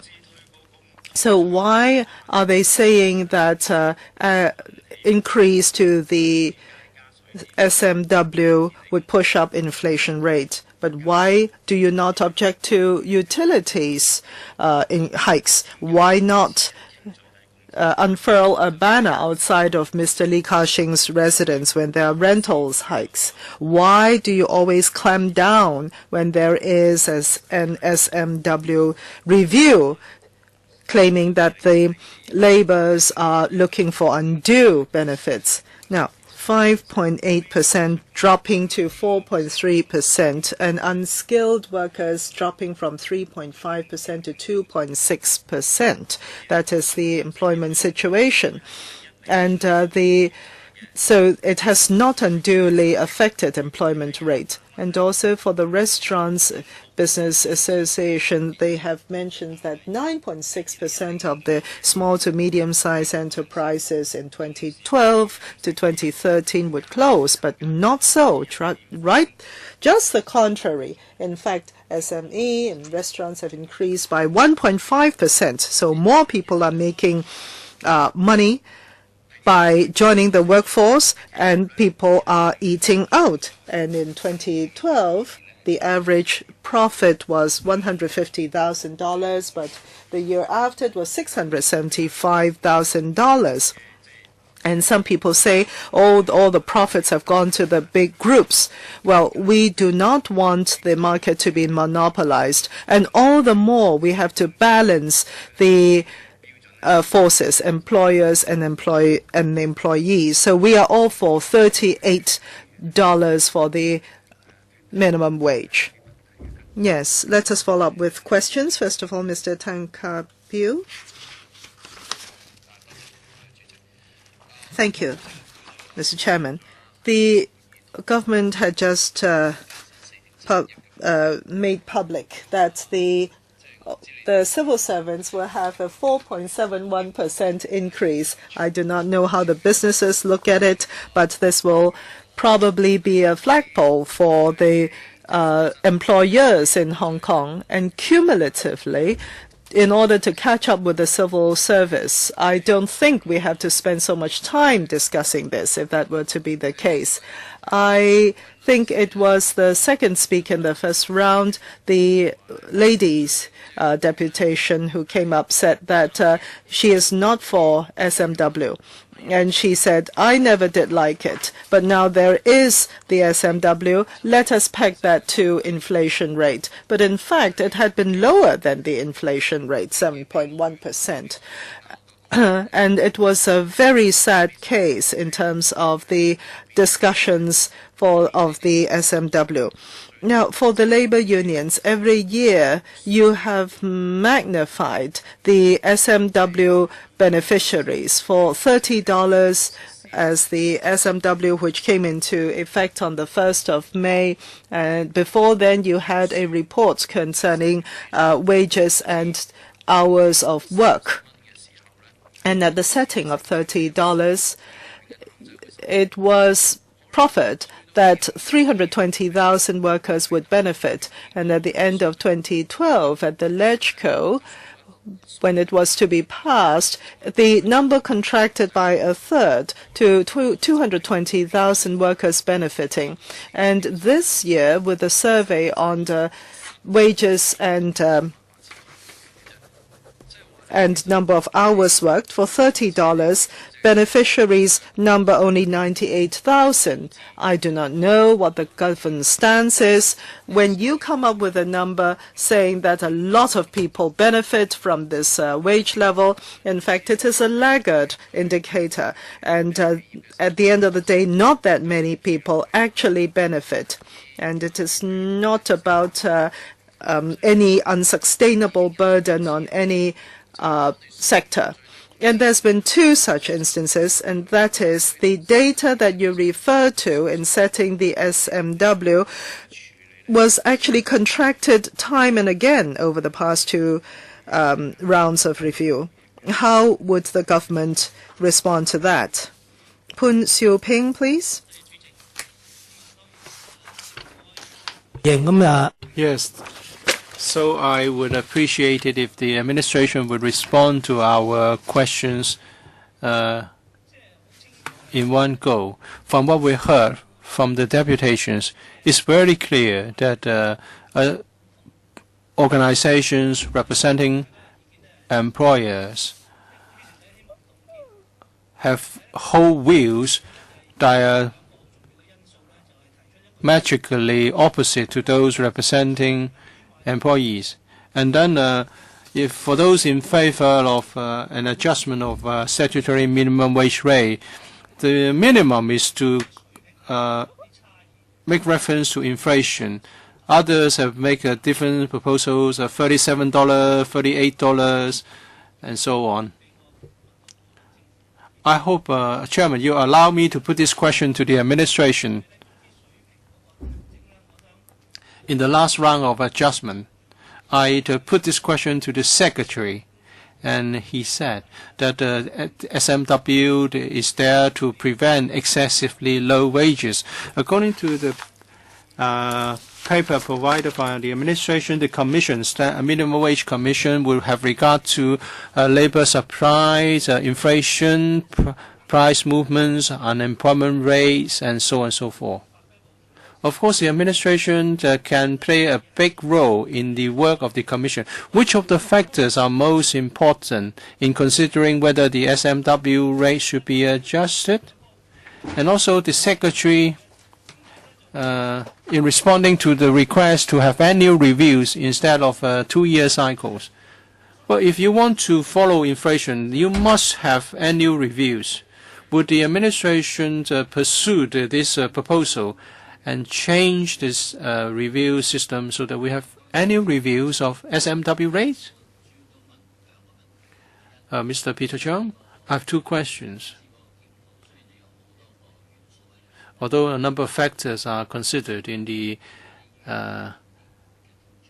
consideration of SMW rate, can you give us an assurance that whatever adjustment is proposed, it would not be lower than the inflation in the past 2 years? And also, can you also project for the coming 2 years the inflation? That's just be fair. And what about the employment of the disabled, the job market for the disabled? How many, or in percentage term, how many disabled employees are getting the minimum, statutory minimum wage, not a discounted rate? I have 2 questions, Chairman. Okay. Do you want to put any question to this side? Or Mr. Wong, you want to say something? I just want to supplement a few points. Chairman, we are in the food production business. There's no question of excessively low wages in my industry. We suffer from chronic labor shortage. If workers continue to press employers for higher pay, it's not wise. How can you say that employers are supposed to pay their workers, but they have no say in what the workers should be paid? Well, if you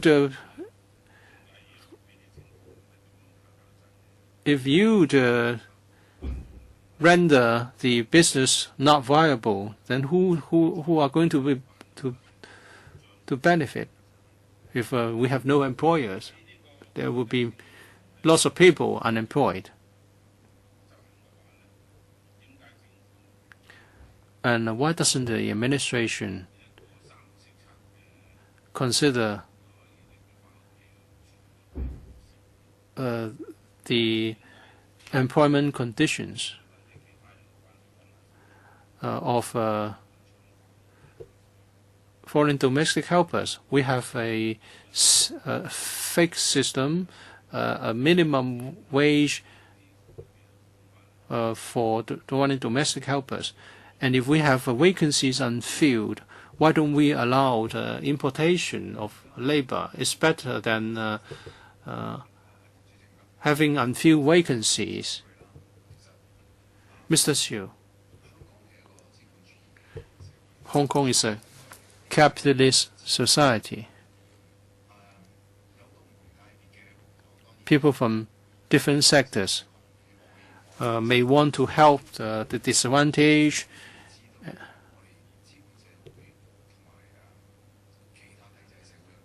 But a capitalist society is different from other societies. Hong Kong has no resources. If you regulate the business environment in a very strict manner, our competitiveness will be undermined. Well, the U.S. used to have a very healthy car manufacturing industry, and Detroit is a good example. It's the automobile city, and the workers were paid hundreds of dollars per hour, and the whole city failed because of the high cost. We have no resources. We relied on a quality workforce. You think you may help people by imposing a lot of rules and regulations on the market, and when the economy takes a turn for the worse, many businesses will go under, and employees will suffer. Well, Hong Kong is having a problem with populism. The people who are vocal always want to get things done their way, but we have to consider the other side, the downside.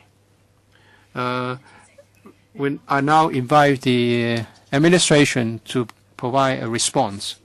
Thank you. A number of members have asked what factors will be considered in the review of the SMW rate. For example, Mr. Guo Wai-Kiong asked whether we have conducted a baseline study, and Mr. Poon Siu Ping asked which factors among many will be most important, and Mr. Peter Cheong asked whether the adjustment will not be lower than the inflation rate. The minimum wage commission is now conducting a review. Its recommendation will only be out after it's completed the review. So at this stage, we cannot say which factor or factors will be more important. But the Commission will certainly have regard to a number of factors, some of which are not quantifiable. They take into account a host of factors. For example, one of the factors will be inflation. The Commission have actually look at the movement, the monthly movement of composite CPI and CPI-A. And Mr. Kwok referred to a past paper submitted to this council by the administration, and whether the number of workers benefited from minimum wage had decreased over time. In 2010, the proposed SMW rate was $28. It was considered that 300,000 workers would be benefited, and that was set out in the paper based on statistics in 2009. When the proposed rate of $28 was set out in 2010 paper, it was stated clearly that it was based on the assessment in 2012. And in March this year, the Census and Statistics Department published the survey report on working hours and income of workers. So it's 90,000 in 2013. So the different figures, different numbers of beneficiaries are actually related to different periods in the past.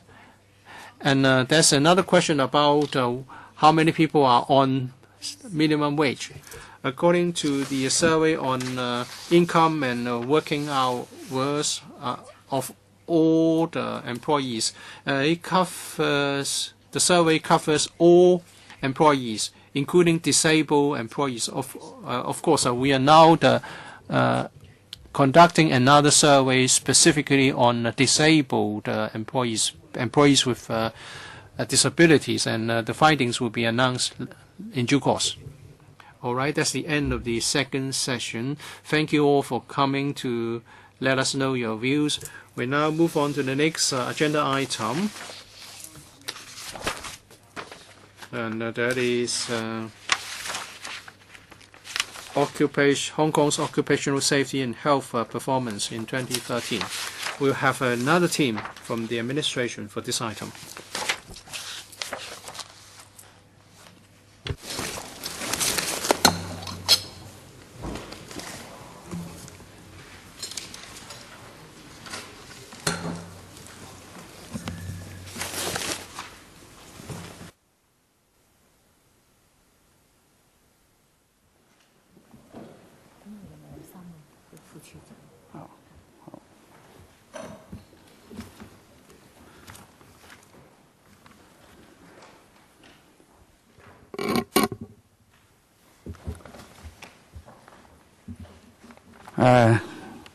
我哋歡迎I'd like to welcome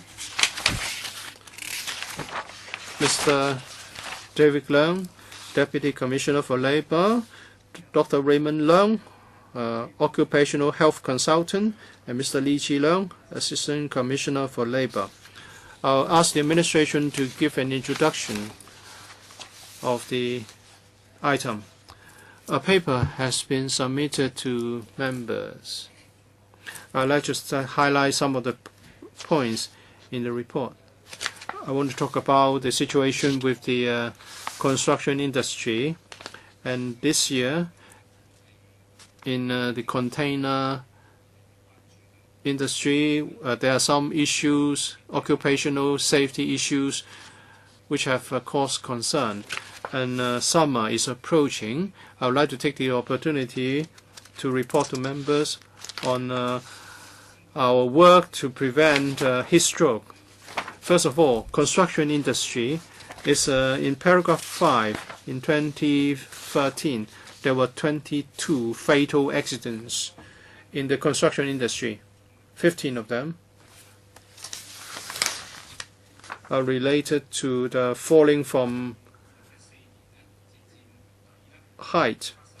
As at the end of May, there have been 12 for the year, 12 fatal cases. 4 involve work at height.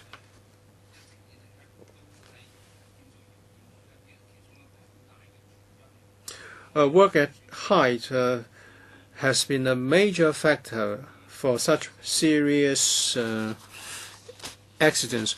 We have looked into the systemic risk factors. So I would like to concentrate on what the Labour Department has done in this regard. In paragraph 13, we'll set out our report to members, and that is together with the CIC, Construction Industry Council, we have formulated some new guidelines. Some contractors may provide their own planking on working platforms when they carry out works at height. But employees of these contractors or subcontractors would take away the planking after finishing their work, and other subcontractors would be left with no suitable working platforms to work on. Therefore, together with the Construction Industry Council, we have formulated guidelines, which we promulgated at the end of May, and the Labour Department has also revised our own working guidelines, which will be gazetted later and will take effect. And then in the latter half of this year, when we inspect work sites with scaffolding, we will pay attention to whether the new guidelines will be complied with. And under the new guidelines, principal contractors and subcontractors must shoulder different responsibility, and the responsibility will be delineated. Principal contractors will have to provide the necessary planning arrangement. And in paragraph 12, we also launch an upgraded qualification for crane operator, and if they comply with the new guidelines, they will get a 50% discount of their premium for the insurance coverage. And last year, we launched a funding scheme to encourage SMEs to purchase suitable working platforms instead of working on ladders, because we have had some incidents involving workers falling from the ladders.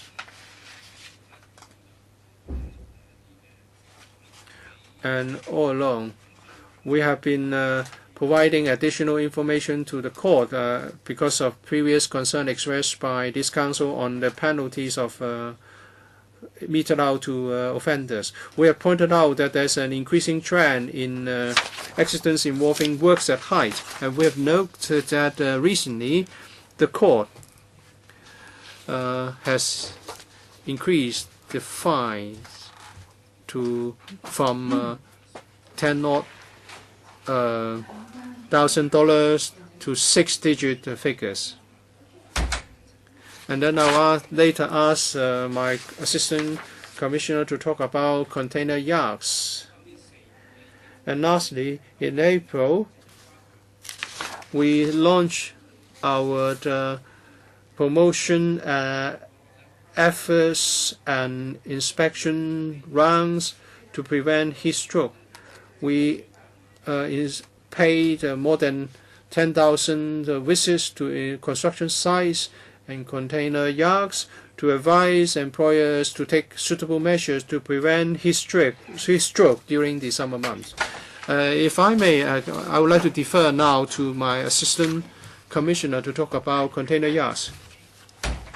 In the first 4 months of this year, there were 2 fatal accidents, and there was altogether 3 fatal accidents. We have targeted the major problems, such as heavy lifting machinery, the operation, maintenance, the stacking of containers, and other factors. We have conducted special enforcement action. And for illegal or unsafe situations, we have already sent out notices for suspension of work and warnings. And there was a period of time last year when there was a lot of public attention concerning the lunch hours and also the toilet arrangements and also work conditions in inclement weather of the workers, in particular the stock workers, stockyard workers. We have been working very diligently, our department, on these situations, and we have urged the operators to improve on the conditions for these workers. Apart from inspections and the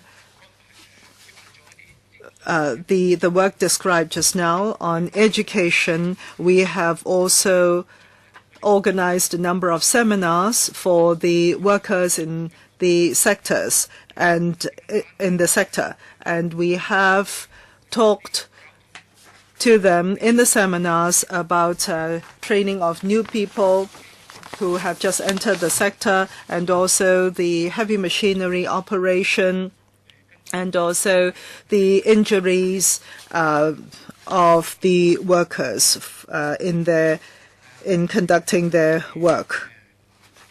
Anything from the members, please, in terms of questions? Kun Siu Ping, please. 2 questions.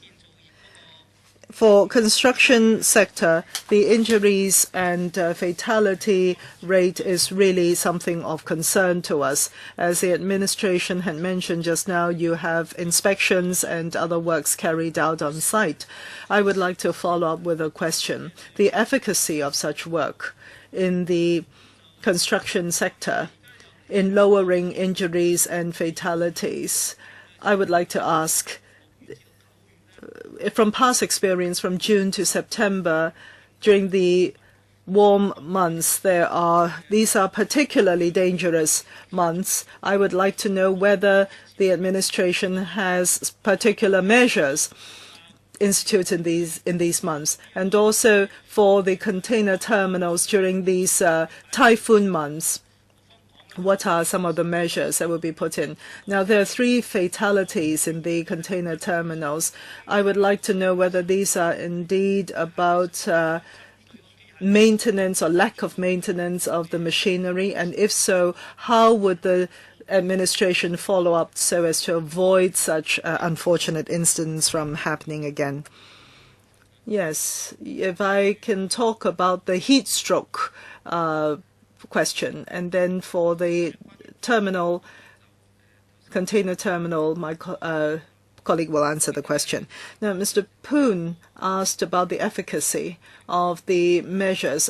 For 2011, stroke incidents were particularly high, over 20 of such cases. And we have heard the opinions of the panelists here at the LegCo, and in 2012 to 2013, and also this year, we will be doing more work. And we have inspections, and given that we have very few safety officers, we came up with a model of a second-grade inspection. That is, our safety officer would do the first round of inspection at the terminal and at the construction sites. And we also have the following a checklist for the officer. If the prevention of heat strokes measures were found to be insufficient at the sites, then the officers can follow up, but also he can refer the case back to our environment and health officer or person in charge at the department for deeper probing into the situation. Now, there are a couple of points there. One, the coverage is very wide, and secondly, where necessary, the environment and health personnel of our department would bring on precision instruments to make his inspection and his judgment, and we would give notices to the operators to improve on the situation. And the heat stroke cases have come down to just over 10 last year.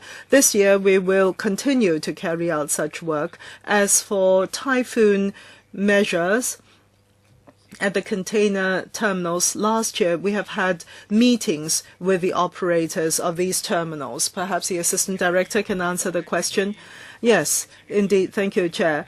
The main reason for such fatalities and major injuries cases were because of systemic reasons. For example, heavy lifting machinery were involved, and at times of maintenance and operation, the risk assessment was perhaps insufficient. Whether the assessment had taken into account the workflow, the mode of operation, and the work environment, whether sufficient measures were put in, and also where there are different operations being carried out in parallel, there should have been better risk assessment. So these are some of the systemic issues that we have unearthed, and we have spoken to the operators and urged them to improve on the situation. And as for container terminals, last year we have had meetings with the operators, and they have all made improvements in their terminal sites. You would notice that before the typhoon signal is up, they would cease works at the terminal, and there will be a foreman who will be last to leave the site, and the vessels, the container vessels, would be moved away from the berths of the terminals. But where there are situations where it is necessary for certain workers to stay on in the container terminals during typhoon times, we have urged the operators to be very careful. Thank you, Mr. Chair. Workers and their injuries and fatalities, I'm sure this is something that nobody wants to see, not the employers, not the employee, nor certainly not the families of the employees. But why have such incidents not been avoidable? Perhaps it is because of inclement weather, typhoons, because of insufficient awareness, or because of equipment and machinery problems. But apart from site inspection, where there are issues, the administration would step up with the efforts in terms of improvements or education. I'm looking at Appendix 1 for the industries in or sectors with a high increase in incidents, 1.2%, are quite a few.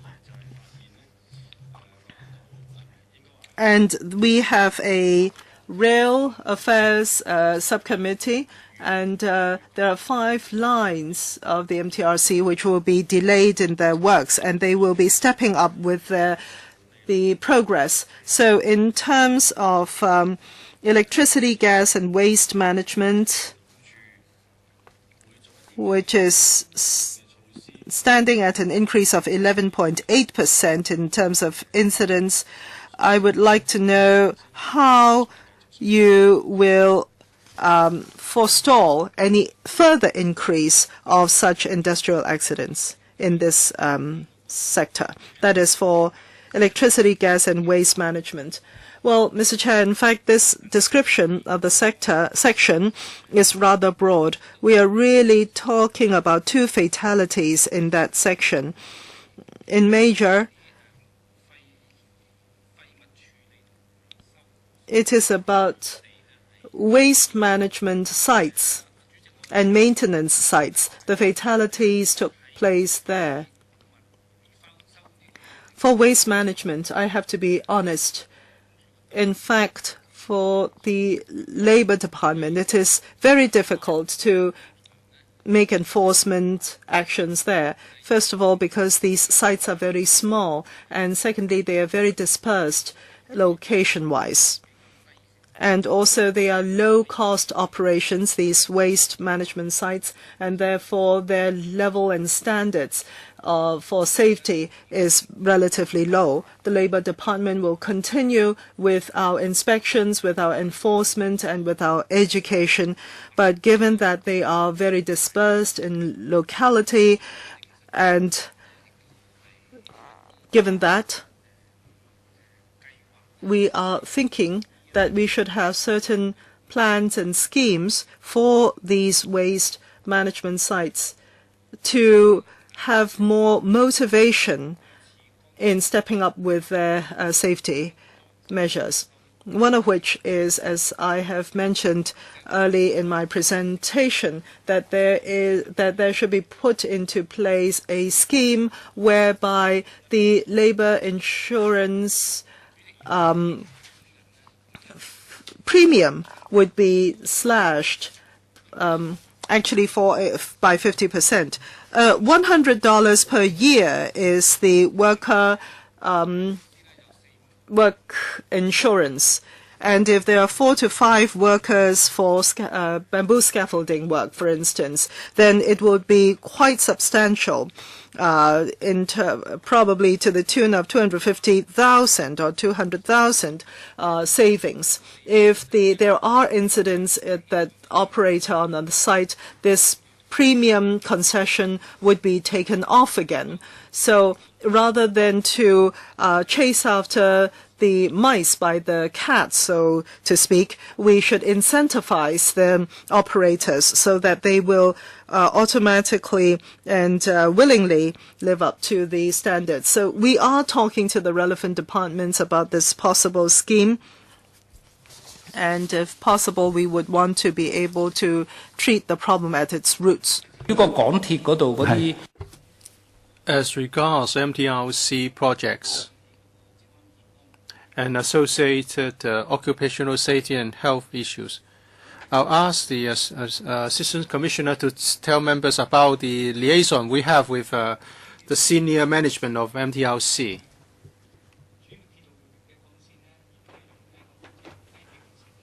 The projects are outsourced and the contracts are awarded to contractors of MTRC.